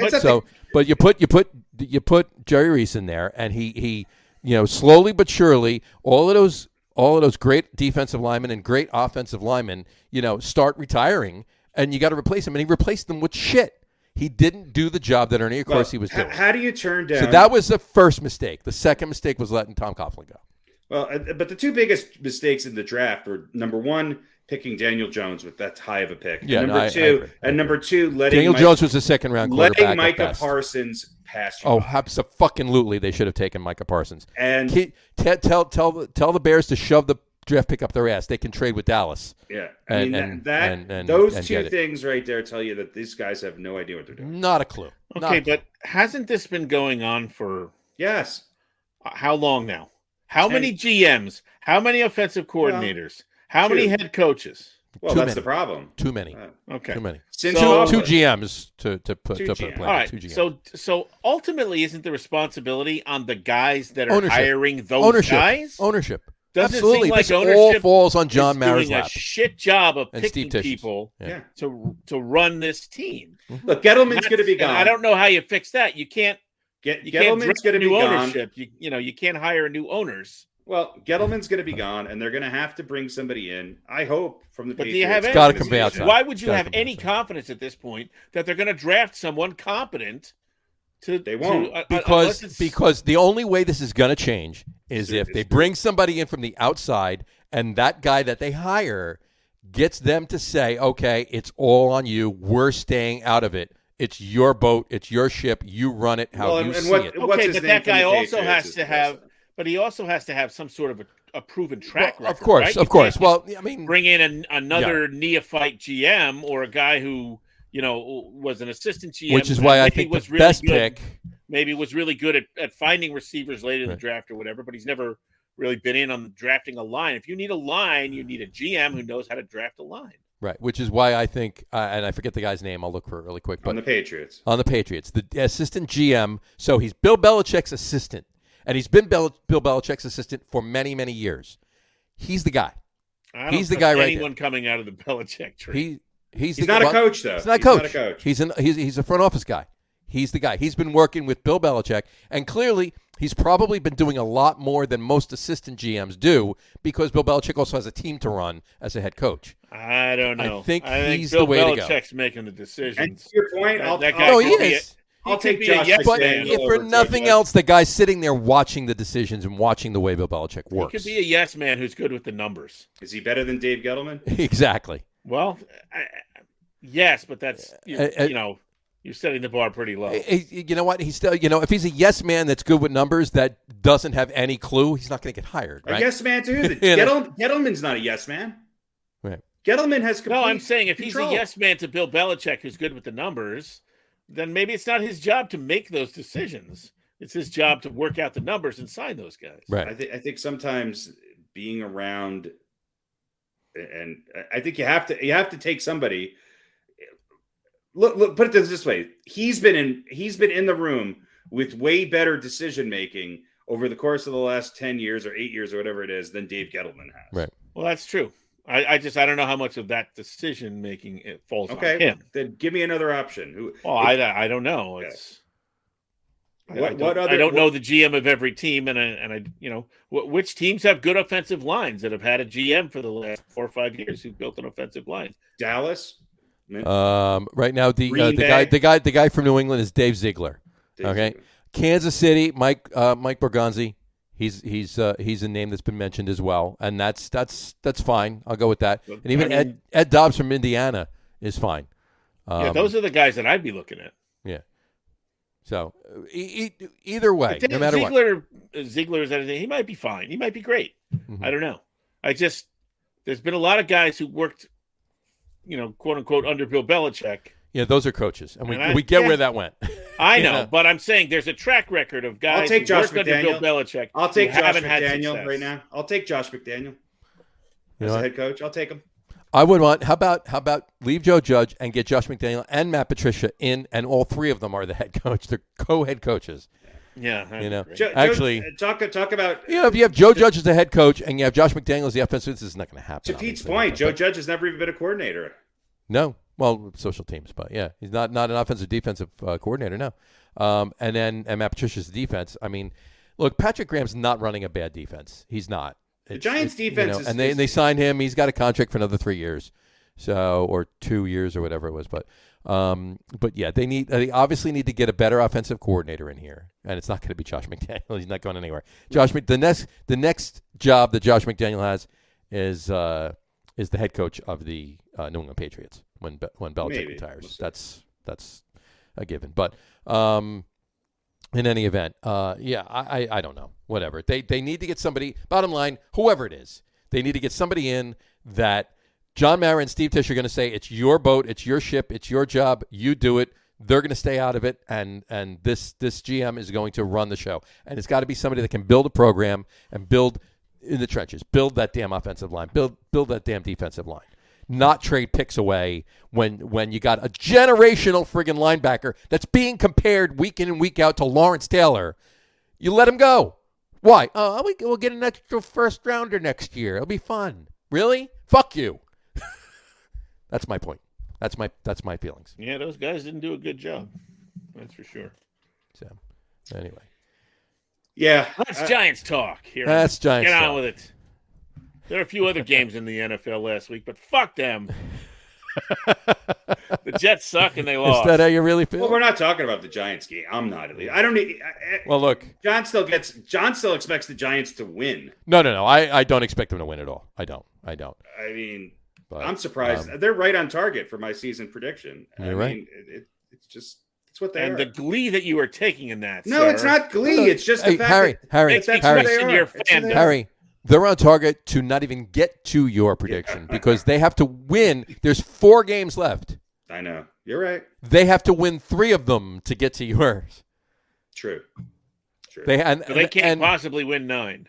They have to win all 4 of them to get to my prediction, and Pete's out already. They're right on track to be what I thought the Jets would be. Yeah, there you go. And speaking of the Jets... Are the Jets going to win today? No. I mean, yes. I mean, no. I mean, yes. I mean, no. I mean, yes. I mean, no. No, they're not going to win. No, they're just terrible. They're terrible and whatever.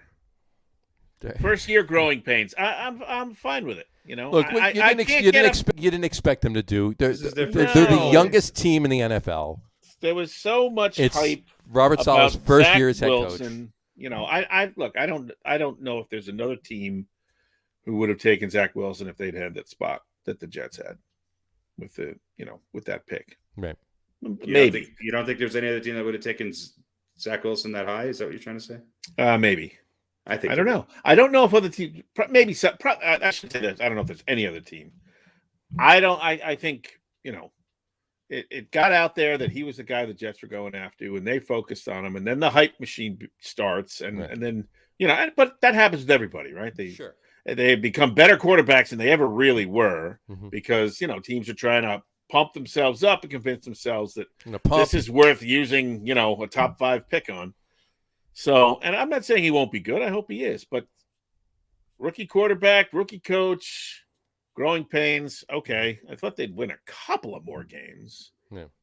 But they have a chance to. They have a chance to. They do. I thought Wilson would be okay. I wasn't expecting him to be great. I thought he'd be a little better than he has been.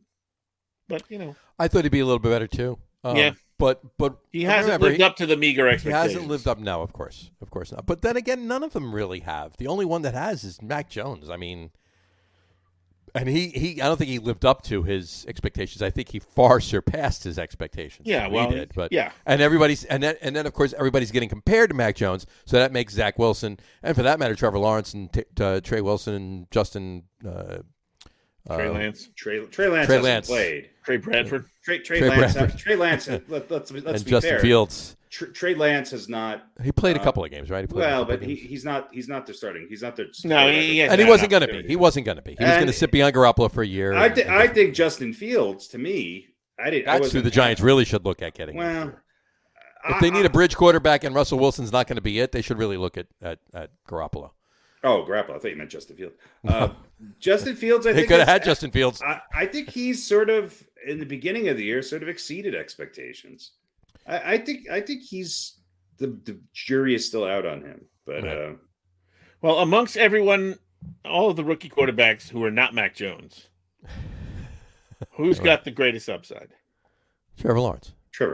But look, there's rumors in Jacksonville of a coaching change. Yeah. Right. They're not a good team. I mean, Jacksonville, I think, is worse than the Jets. And Jacksonville is a team, and they've said it before, ownership-wise, they always extend, far beyond any other team as far as patience goes with, coaching and so forth. Yeah. But that's kind of the typical situation for the top or amongst the top young quarterbacks. They go to a lousy team and they suck for a couple of years, and that's where you see that. Except Joe Burrow. Well, look at Joe Burrow, right? Joe Burrow was the reason the Bengals were any good at all last year. He's the reason why they're any good this year. Yeah. Well, Jamar Chase has a little to do with it too. So. Well, yeah. But okay, but still. I mean, offensively, it was and. Giants have just as high a draft pick wide receiver running routes, but they don't have anybody to throw to him. So, listen, the Giants have bad management, and they have bad ownership. My point being, but look, the Bengals are one loss to the Broncos of being out of the playoffs, and so yes, they've come back to earth. They've come back to earth. Yep. I don't think that's. I wouldn't put that on Joe Burrow. Joe Burrow's playing hurt too, so let's give him. They were the number. If I remember this graphic, I didn't put it on, but if I remember this graphic correct from yesterday, the Bengals were the number 1 seed 6 weeks ago, and they are now the 13th seed or something. Not 13th, 11th seed. They've lost a lot of close games, and that last one was tough. But although look at what they were doing 2 years ago, and even last year, so after Burrow got hurt. Right. I mean, they're over 500 now. It's progress. It's progress. Right. Or what was essentially one of the laughing stocks of the league. Yeah. It's crazy. So I mean, that's what you should be hoping for if you're a Bengals fan, right? Is you're building, and that's what you should be hoping for. If you're a Jets fan, you should be building. And I mean, it's a little different with the Giants because they have such great skill players that theoretically, they have decent skill players. Well, they've got a nice receiving core. You want to say there's too many on paper. A lot of receiving that everybody was really happy to get rid of. Well, I don't know about that. I mean, Galladay was in a trade. Galladay was a free agent. And they signed him. Yeah. But in any event, a couple things with that. The Jets, and not that this is specifically for that, but the Jets and the Giants, this is the third week, this weekend coming up, is the third week out of the last 4 weeks that the Jets and the Giants are on both at 1 o'clock. Do you think the NFL doesn't give a shit about that in New York anymore? Is it kind of becoming evident? Well, listen, they never were this many times, especially this often. Well, they don't even have the great story. They're not going to be the games, the national games, right. No, and Jets and Giants fans don't watch each other's games very rarely, unless you're living with somebody who's a Jets fan or a Giants fan. That's my point. But and not only that, but they don't have necessarily don't have the great story that the Bills.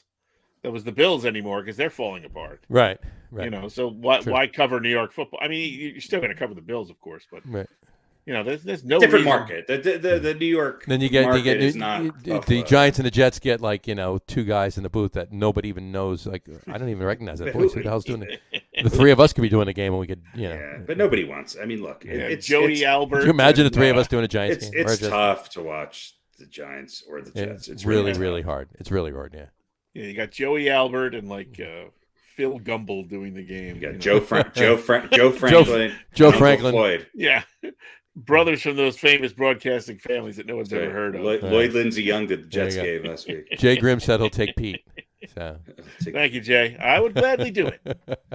Please, can I be color? Please, can I do color? Fine. All right.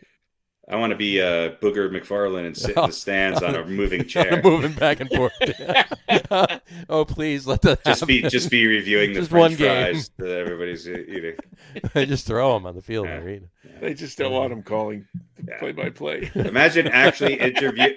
What can we do with them? Me actually asking Giants fans what they think, that'd be great. It would just be a series of blurb of bells. Well, but then you might get somebody who's kind of optimistic, and then you'd be arguing with them. Apparently, you got to be tight end, Harry. Okay, all right. and does that mean jury's out on me? Is that what that is? I don't know. Not sure. So, I don't know. Anyway, trust me, color. That's where you want me. All right. In any event, all right. Couple things. What other games do you want to talk about? Well, I just want to bring this one thing up. A couple things regarding the Giants. Not that that'd be in Giants talk, but ESPN NFL insider Jeremy Fowler predicts that the New York Giants this offseason will sign to a 1-year, $4.5 million deal at quarterback Andy Dalton. As a backup? I would imagine not, but no. Well, we know how well. Where is he now? Chicago. Yeah, we know how well Dalton time went in Chicago. If the Giants do that, Dalton time for about 3/4. Then I'm gonna organize an actual lighting of Giant Stadium with torches. Look, if you're Jones is in the last year? No, next to last year. I don't know. It's just Jones is in his third year. He's got another year and then an option for the next year is going to be the year that they're going to have to decide whether they resign. Painful as getting. They have another year at cheap money for Daniel Jones. He's not going anywhere. Okay, so I don't know. Unless they're trading him with a package of draft picks and stuff like that for a Russell Wilson or whoever, that kind of a thing. Other than that, he's not going. But if you're, or maybe you're not cutting him either. He's cheap. I mean, Andy Dalton is a backup to Russell Wilson. Okay. That's what he means. I doubt it, but unless there's somebody they have their eye on in a few years, and you're figuring we're going to trade Jones for whatever we're going to trade him for. Right. Maybe not another quarterback, but we bring Dalton in. Mm-hmm. You know, finding cottage cheese in your refrigerator. Well, but it's kind of the idea of the bridge quarterback, right? Right. The bridge to what? I don't know. The bridge to I don't know. That's the thing. But I mean, do you really want Bridges of Madison County? Dalton's done. Dalton's done. Dalton will be a backup, another team for a year or two, and then another team. Dalton is one of 5 quarterbacks in the league that are not better than Daniel Jones. Right. Yeah. That's all. He just has more experience. That's all. Another thing on the Giants. He wasn't completely terrible all the time. No. Andy Dalton had some great years. He had some great years, but he's just too old and washed up now. Yeah, I just don't think he has it in him anymore. He's pretty bad. Yeah, right. He's exactly what we were talking about. What I was talking about before. He's that veteran guy that you bring in to help tutor the young kid. And too late. And if the young guy gets hurt, he's at least a serviceable quarterback. You put in for he would have been perfect for the Jets. He was their Joe Flacco before they signed Flacco. Yeah, right. Yeah. But the another thing on the Giants. Is there that this was an article I read. Is there a curse? Remember the curse of Bambino, right? Is there a curse of Eli Manning? The Giants are now 0-5 versus the Chargers since the 2004 NFL Draft. No.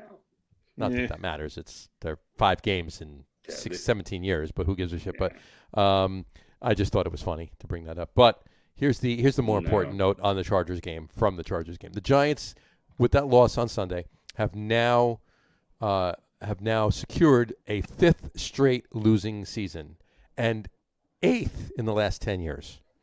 8th losing season in the last 10 years. We're going back to the Pisarcik era. It's the 70s. It's the 70s all over again. Yeah. So, well, I think, is it,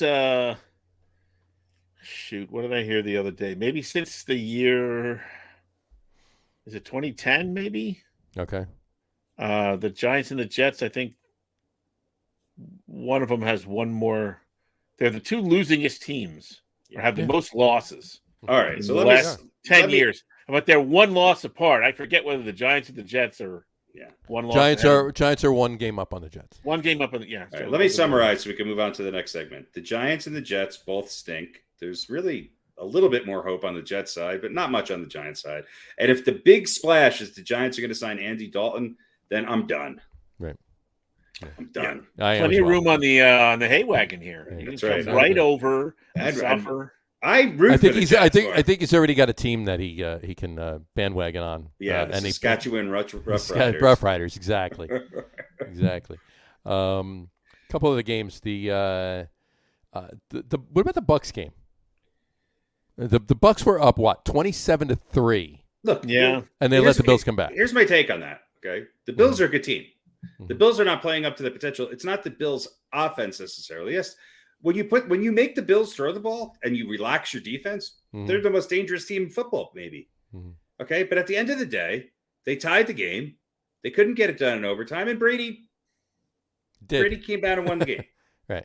So the difference is that the Bucs won that game. That's where they're at this year, and the Bills lost that game. And that's the difference in the 2 teams, because basically they're at the beginning of the year, and I still think this right now, they're both capable of going to the Super Bowl. Sure. But Tampa Bay is way more consistent than the Bills. Yeah, they're more balanced too. Right, they are.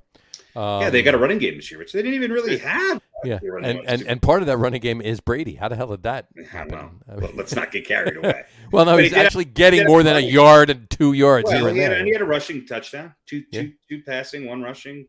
He had like 3 or 4 rushes. I mean, I'm in comparison to what he normally does. Obviously, I'm not comparing him to Lamar Jackson. I'm just saying the Bucs only lose when they have turnovers, and they don't very often have turnovers. Right. So, by the way, to answer your question, Jay, this show it goes as long as we have things to talk about. Yeah. So we don't set a time limit on it. We don't. Strap in, Jay. Strap on in. Yeah. And that's not to say the same thing that Pete says on his OnlyFans page.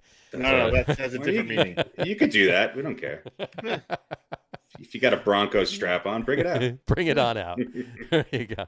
But in any event, speaking of the Bucs, though, what was his Brady's 700th touchdown, right? That touchdown pass. Yep.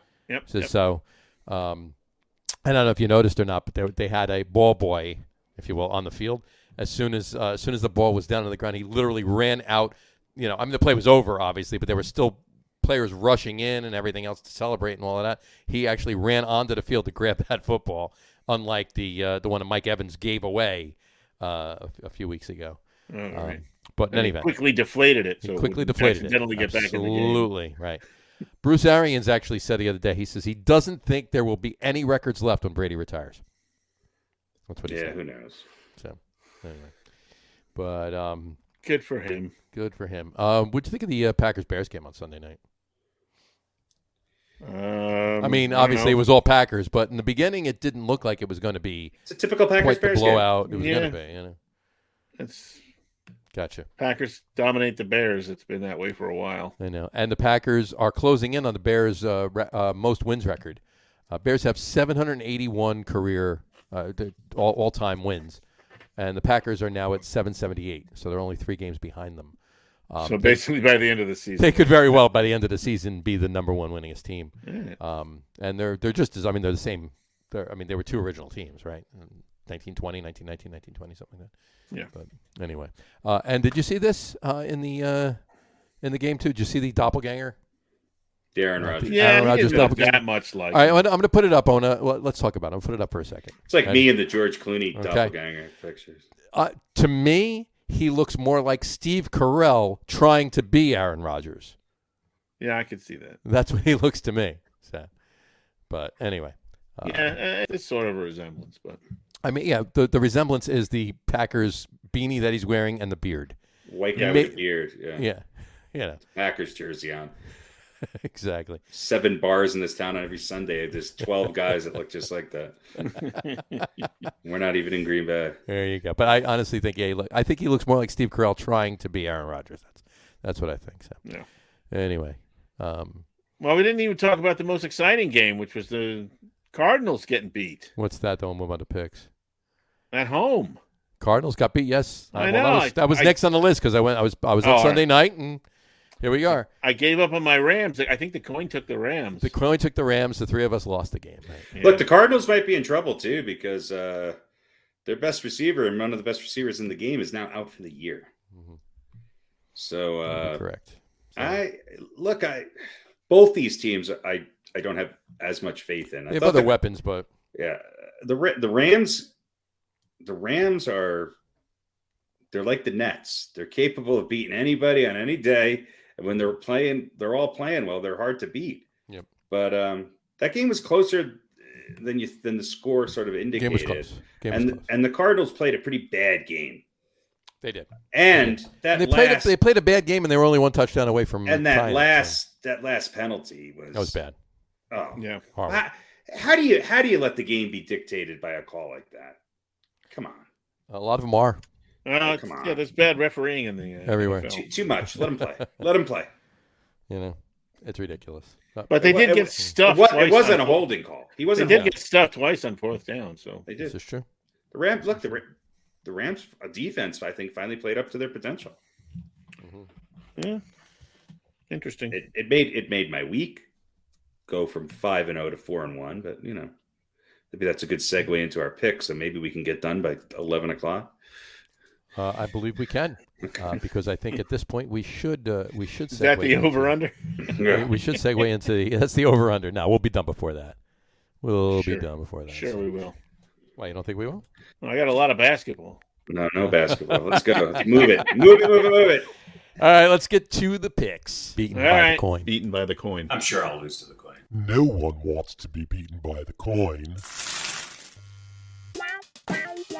All right. So a quick recap of last week. You guys went 4-1. Wait, that's not the right week.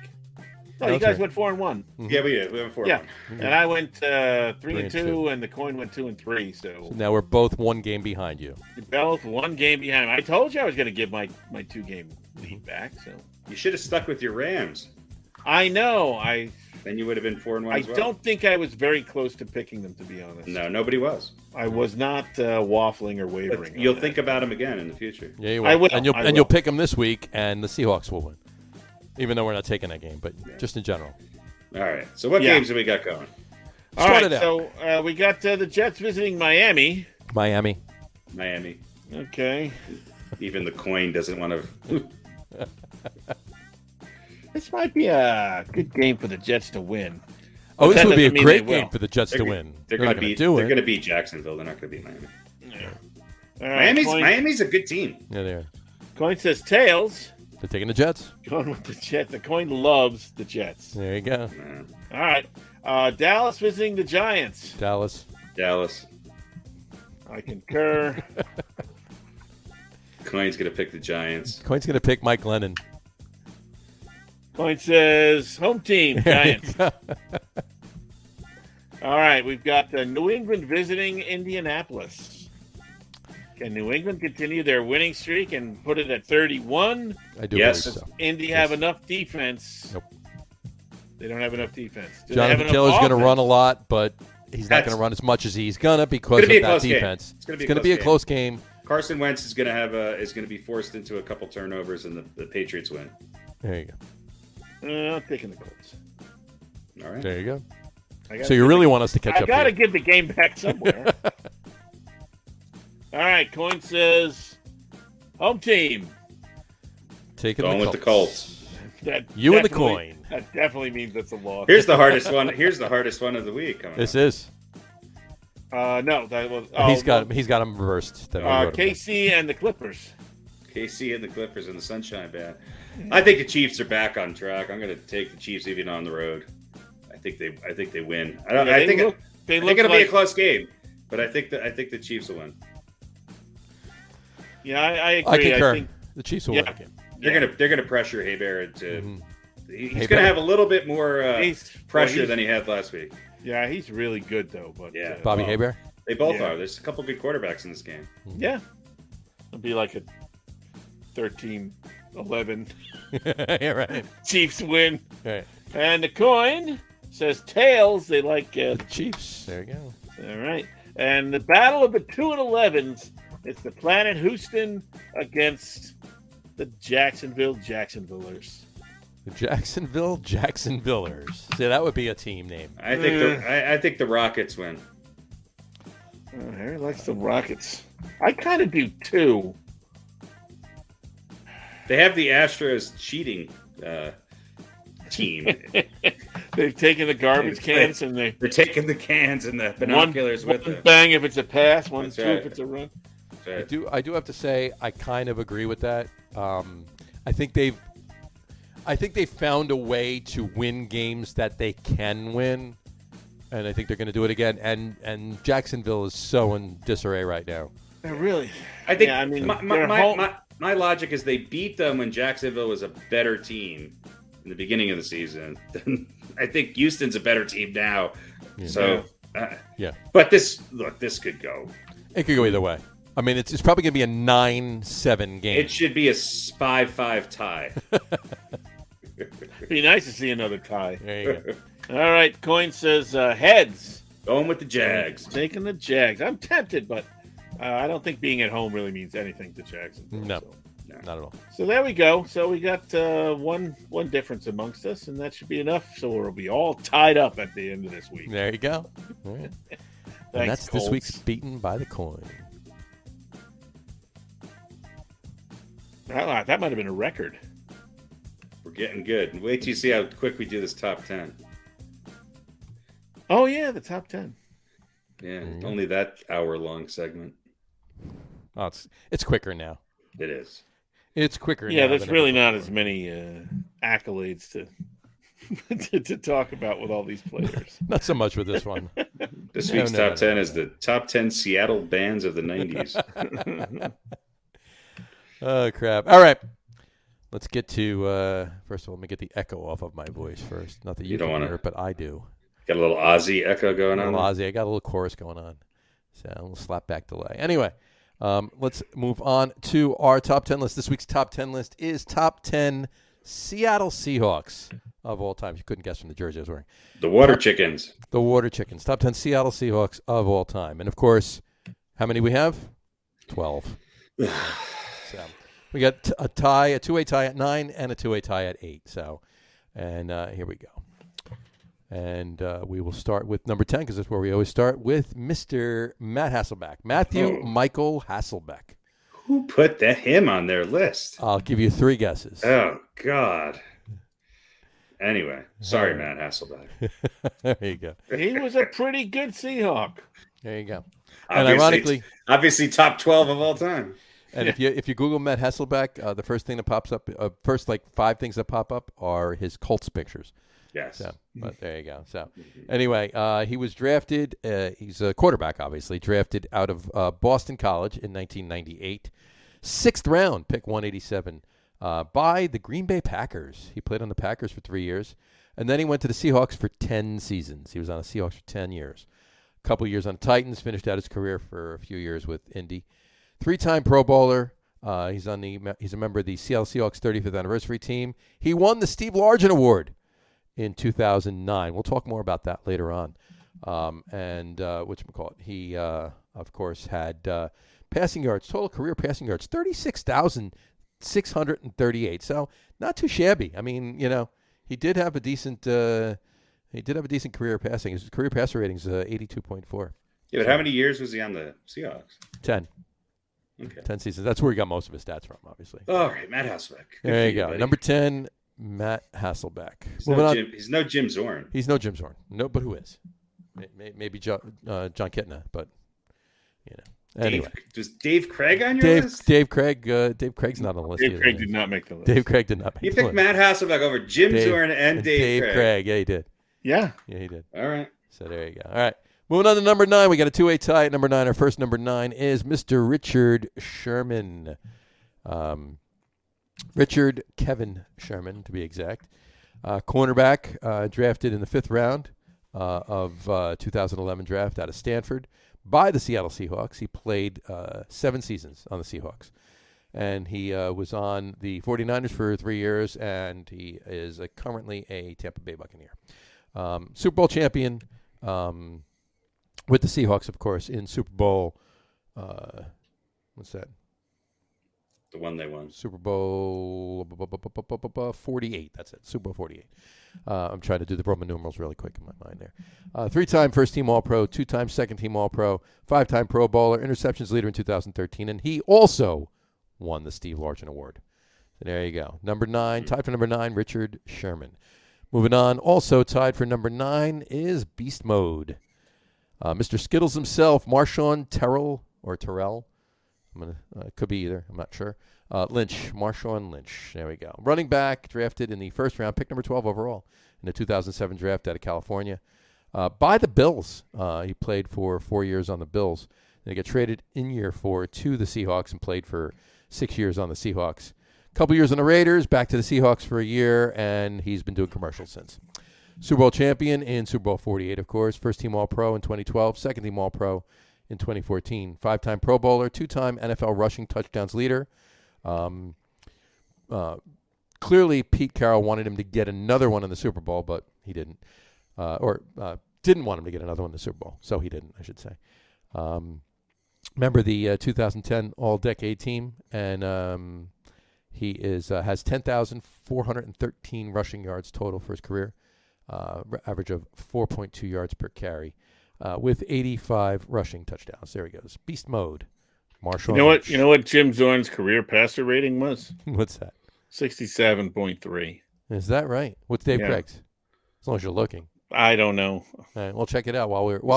I gotta figure out how to add a third guy. Was it higher than Marshawn Lynch? It was higher than Marshawn Lynch's career passer rating. Exactly. Absolutely. I'm just saying Matt Hasselbeck was a much better Seahawk than Jim Zorn is. All right. Or was. Okay, fair enough. Well, you should check out Dave Craig really quick, though. And while we're speaking of Dave's, we're going to move on to number 8. Tied for number 8 is Mr. Dave Brown. No, not the Dave Brown from the Giants. The cornerback, David Stephen Brown, cornerback drafted in the 1975 draft in the first round, pick number 26 overall by the Steelers. Went to the Steelers for a year, and then he played for 11 seasons on the Seahawks and finished his career up with the Packers for a couple of years. Super Bowl champion in Super Bowl 10 with the aforementioned Steelers. Pro Bowler in 1984, two-time second-team All-Pro. He's in the Seattle Seahawks Ring of Honor, and he had 62 career interceptions, 698 interception yards, and 5 touchdowns. And he's in the College Football Hall of Fame. Mr. David Stephen Brown, tied for number 8. Also tied for number 8 is Mr. Bobby Wagner. No, not the Mets' former closer. Bobby Joseph Wagner. Middle linebacker out of Utah State, drafted in the second round of the 2012 draft. Been on the Seattle Seahawks since 2012, and he's still playing on the Seattle Seahawks. Super Bowl champion and, of course, Super Bowl 48. 6-time first-team All-Pro, one-time second-team All-Pro. 7-time Pro Bowler so far out of 10 seasons. Not too shabby. All-rookie team in 2012. 2-time NFL tackles leader. Member of the 2010s All-Decade team. And he won the Steve Largent Award as well. And he'll probably wind up higher on this list at some point. At some point, he will move up on this list, absolutely. So there you go. Bobby Joseph Wagner, tied for number 8. Moving us to Mr. 7. Tonight's Mr. 7. Mr. 7. Mr. 7. Number 7 tonight is Earl Thomas. Earl Winty Thomas III. Earl Winty Thomas III. Free safety, drafted out of Texas in 2010 in the first round by the Seahawks. Played 9 seasons on the Seahawks and then went to the Ravens for a year. Super Bowl champion, Super Bowl 48, 3-time first-team All-Pro, 2-time second-team All-Pro, 7-time Pro Bowler, and he won the Steve Largent Award as well. Total 713 total tackles and only 2 sacks, but he's a free safety, so not many safety blitzes did he run. He actually reached the quarterback. So there you go. Earl Winty Thomas III, number 7. Mr. 7. Tonight's Mr. 7. Craig's rating 81.5. 81.5. Still less than Hasselbeck's. Hasselbeck's was 82.4. 82.4. Close, but no cigar. He played, I think he played about a few more years for the Seahawks. Yeah. About 12 years, but 12 years. About 1,500 more yards altogether. There you go. So close numbers. You can put them together. All right, moving on to number 6. Number 6 tonight is Sean Edward Alexander, running back out of Alabama, drafted in the 2000 draft in the first round, pick number 19 overall by the Seahawks. Played 8 seasons for the Seahawks and then a year for the Redskins afterwards. NFL MVP in 2005. Offensive Player of the Year in 2005 as well. One-time first-team All-Pro, one-time second-team All-Pro, 3-time Pro Bowler, won the Burt Bell Award in 2005. Rushing touchdowns leader in 2005. 2-time NFL rushing touchdowns leader. He also won it in 2001 as well. Remember the 2000s All-Decade team, the 35th anniversary team of the Seahawks. And there you go. Almost just a little shy of 10,000 rushing yards for his career. With 100 even rushing touchdowns. Sean Alexander, tonight's number 6. Moving on to number 5 is the jersey I'm wearing, and we talked about him at length, ad nauseum before, Mr. Russell. Flip Wilson. Future giant Russell Wilson. Future giant Russell Carrington Wilson. Quarterback, obviously, drafted out of Wisconsin. Went to NC State for a few years before that, but they drafted him out of Wisconsin. In 2012, third round, pick 75 overall on the Seahawks, still playing, obviously, from 2012. Super Bowl champion, Super Bowl 48. Walter Payton Man of the Year in 2020. Second-team All-Pro in 2019. He's an 8-time Pro Bowler, passer ratings leader in 2015, and passing touchdowns leader in 2017. There you go. And he will, he may move up on the list. Maybe stays right around where he is, but he's still playing. It depends on, where he goes and what he does going forward. That's obviously if they don't get significantly better over the next couple of years, if he stays there, then he's not going anywhere. He's not going anywhere on the list. Yeah, there you go. So not on our list anyway. No, not on our list. Yeah. So number 5, Mr. Russell Wilson. All right, Moving on to number 4, Mr. Kenny Easley. Kenneth Mason Easley Jr., strong safety out of UCLA, drafted in 1981, the first round, pick 4 overall by the Seahawks. Played 7 seasons for the Seahawks. That was his entire career, 7 seasons for the Seahawks. 5-time Pro Bowler, 4-time first-team All-Pro, 1-time second-team All-Pro. NFL Defensive Player of the Year in 84. Member of the 1980s All-Decade Team. He's in the Seattle Seahawks Ring of Honor. And his number 45 on the Seahawks is retired. And he is a member of the Pro Football Hall of Fame, as well as the College Football Hall of Fame as well. So there you go. Number 4 tonight, Mr. Kenny Easley. Moving on to number 3 is Mr. Cortez Kennedy. Cortez Kennedy, no middle name given. Cortez Kennedy, first one on the list. Defensive tackle, drafted out of Miami in 1990. First round, pick 3 overall. Spent his entire 11-year career with the Seattle Seahawks. Defensive Player of the Year in 92. 3-time first-team All-Pro, 2-time second-team All-Pro, 8-time Pro Bowler. Member of the 1990s All-Decade Team, and he won the Steve Largent Award as well.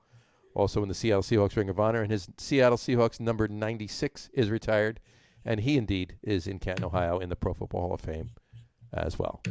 Number 3, Cortez Kennedy. Moving on to number 2, Mr. Walter Jones.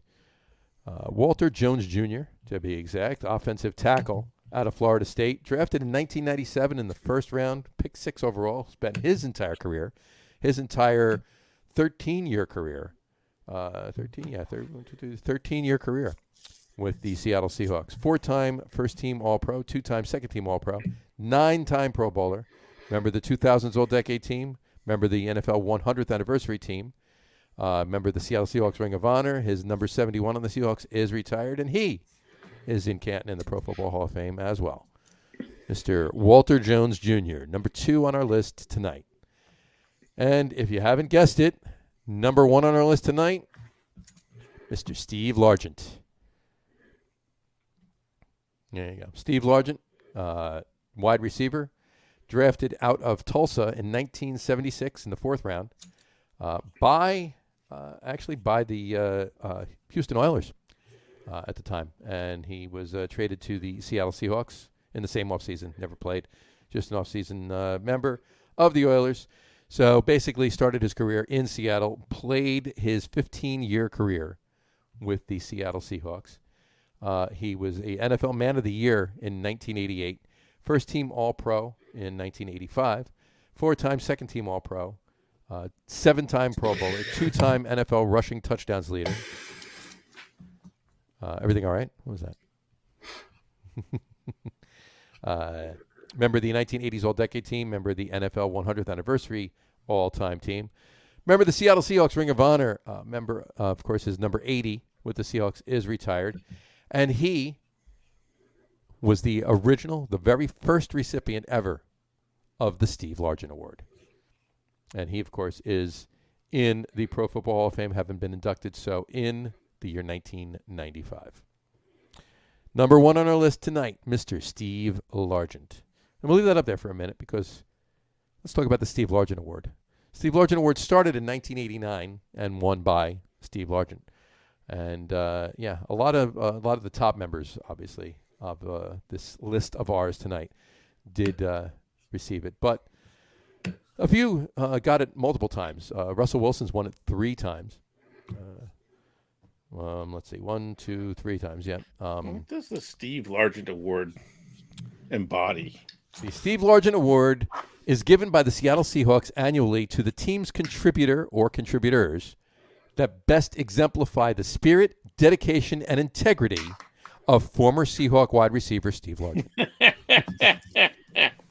What a douchebag. It's almost as coveted as the Plexico Burrs Award. Yes. Well, there is one of those. So, anyway. But that's given out by the NRA, right?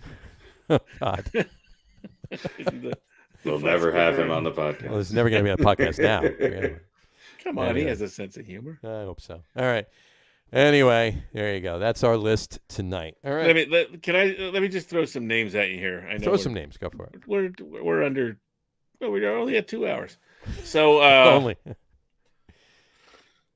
these are some of the great quarterbacks and not so great quarterbacks that have graced the field for the Seahawks. All right, so we know about Jim Zorn and Dave Craig, and of course Matt Hasselbeck. Here's some other names: Jeff Kemp, sure. Kelly Stauffer. Remember him? Rick Myrer. Yeah. Yeah. John Freeze.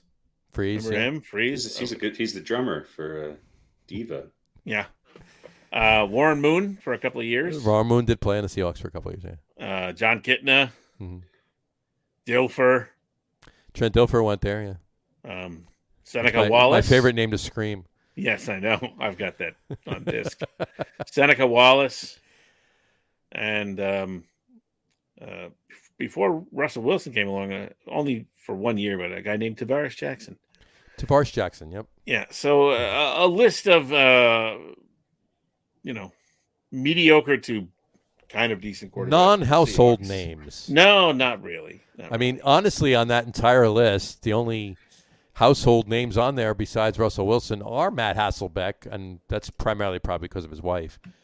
And Warren Moon, of course. And Warren Moon, yeah.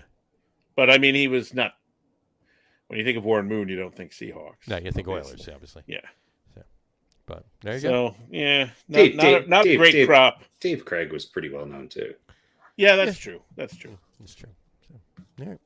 Not a great crop of quarterbacks overall. Not an incredible crop of quarterbacks. This is why they're probably Seahawks really holding on to Russell Wilson and don't want to let him go. Well, I mean, if you look at that list, obviously it's very defensive heavy, and a couple really great running backs. One who didn't make our list, but it was Sean Alexander was great. So was Marshawn Lynch, but Kurt Warner also had a number of Kurt with a C. Kurt with a C. Yep. Yeah, Kurt Kurt Warner yeah. had a number of great years. Defensive, they might be the team with the best defensive secondary of all time.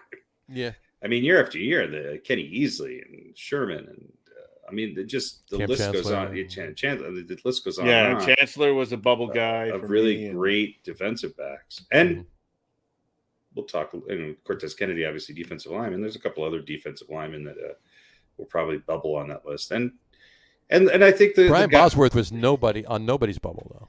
Well, and I think if you look at a lot of lists,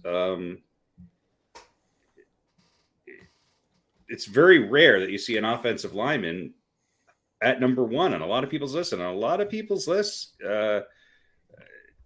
Russell Wilson or Steve Largent were not number one, and I think that for Walter Jones to be number one on a lot of people's list, that tells you just how. A lot of people's list, Walter Jones was number one. Yeah. Absolutely. Yep.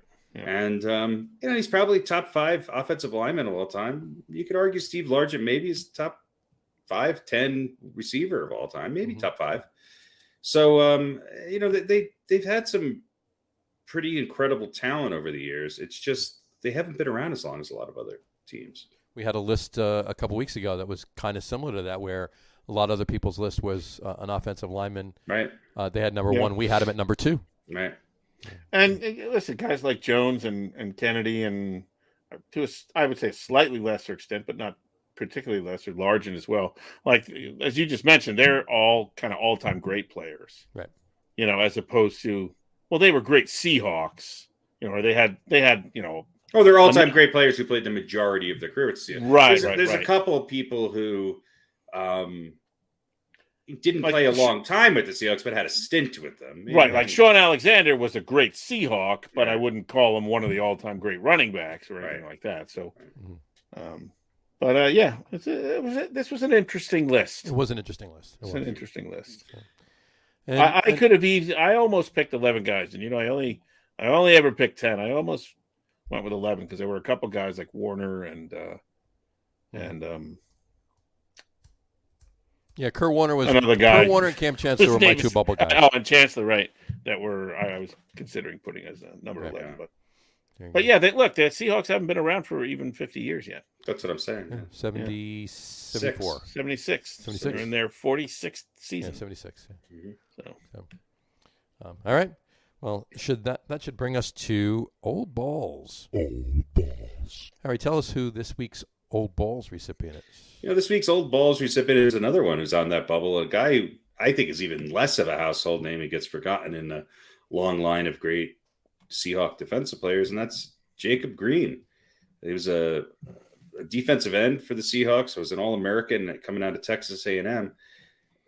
At the time of his retirement, he was number 3 on the all-time sacks leaderboard behind only Reggie White and Lawrence Taylor. Yeah. He had, I think, 7 seasons where he had 12 or more sacks and finished his career officially with 97.5 sacks. Played 2 years where the sack was not an official statistic. So 100, I think when they tallied it all up, he had 116 sacks in his career. Now, if you look at other people that have had that many sacks over the course of their career, I think they're all relatively household names. This guy, I mean, when I saw his name come up, I remembered him, but he was not on my mind when we were thinking about the Seattle Seahawks. Mm-hmm. And he's a 2-time Pro Bowler. I think he probably should have made the Pro Bowl a little bit more. Played in the wake of a lot of really good defensive linemen, like I believe he played at the same time as Bruce Smith and Reggie White and sort of towards the end of their careers. Played for the Seahawks from 1980 to 1991. Played 1 year with the San Francisco 49ers.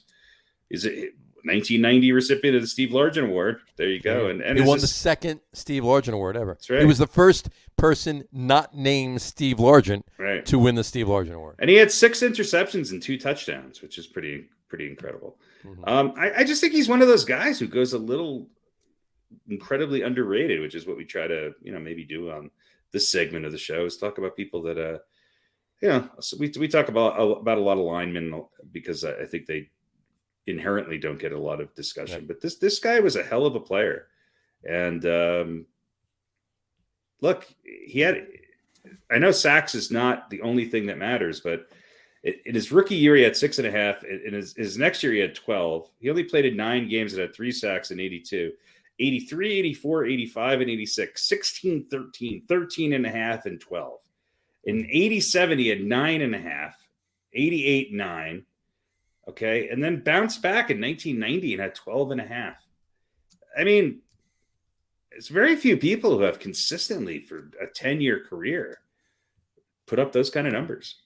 And wasn't a huge guy, 6'2", 255, kind of a linebacker size, but was a quick defensive end. And, he wasn't necessarily, he was just really, really, really good at getting to the quarterback. And played in an era where, they passed a lot, but certainly not as much as teams pass today. And so I think you got to compliment him on just what he was able to achieve. And probably a guy who maybe won't get into the Canton, but he's in good company when you look at his statistics. Agreed. 17 fumble recoveries and a couple of touchdowns that way too. Yeah. There you go. He had 4 touchdowns in his career. Yeah. There you go. All right. Oh, and by the way, amongst his interceptions, one of them, his long interception return was 73 yards, which I probably resulted in a touchdown. But, again, he wasn't a massive hulking player, but he was a defensive lineman. So Sure. Yeah. So he just fell down at the 73-yard mark. yeah. Kind of like Daniel Jones did last year. Pretty big dude. I mean, I think they listed him at 255. He looked bigger than that, but he did look. He also played in an era when defensive players still wore shoulder pads. So yeah, but a hell of a player, and I think maybe playing in Seattle cost him a couple Pro Bowls, but boy, one of the best pass rushers in the game, let alone for the Seahawks. Yeah, certainly cost him, national recognition and that sort of thing. Yeah. Back then. Yeah. Back then, that's what I mean. Seahawks weren't really. There were a number of years they weren't getting a whole lot of coverage. True. We didn't have the omnipotent media coverage that we do have now. So, exactly. So anyway, all right. That's this week's Old Balls. Old balls. All right. A couple things on Seattle really quick, just as long as we're talking about it. They came in the league, like you said, in 1976. As a member, the team was a member of the NFC West division, as they are now. But they moved to the AFC West after that, Right. and they were in the AFC until 2001. In 2002, they came back to the NFC West with realignment and everything else. But yeah, they were in the AFC for many, many years. A half, maybe just about half their time. A little bit less now.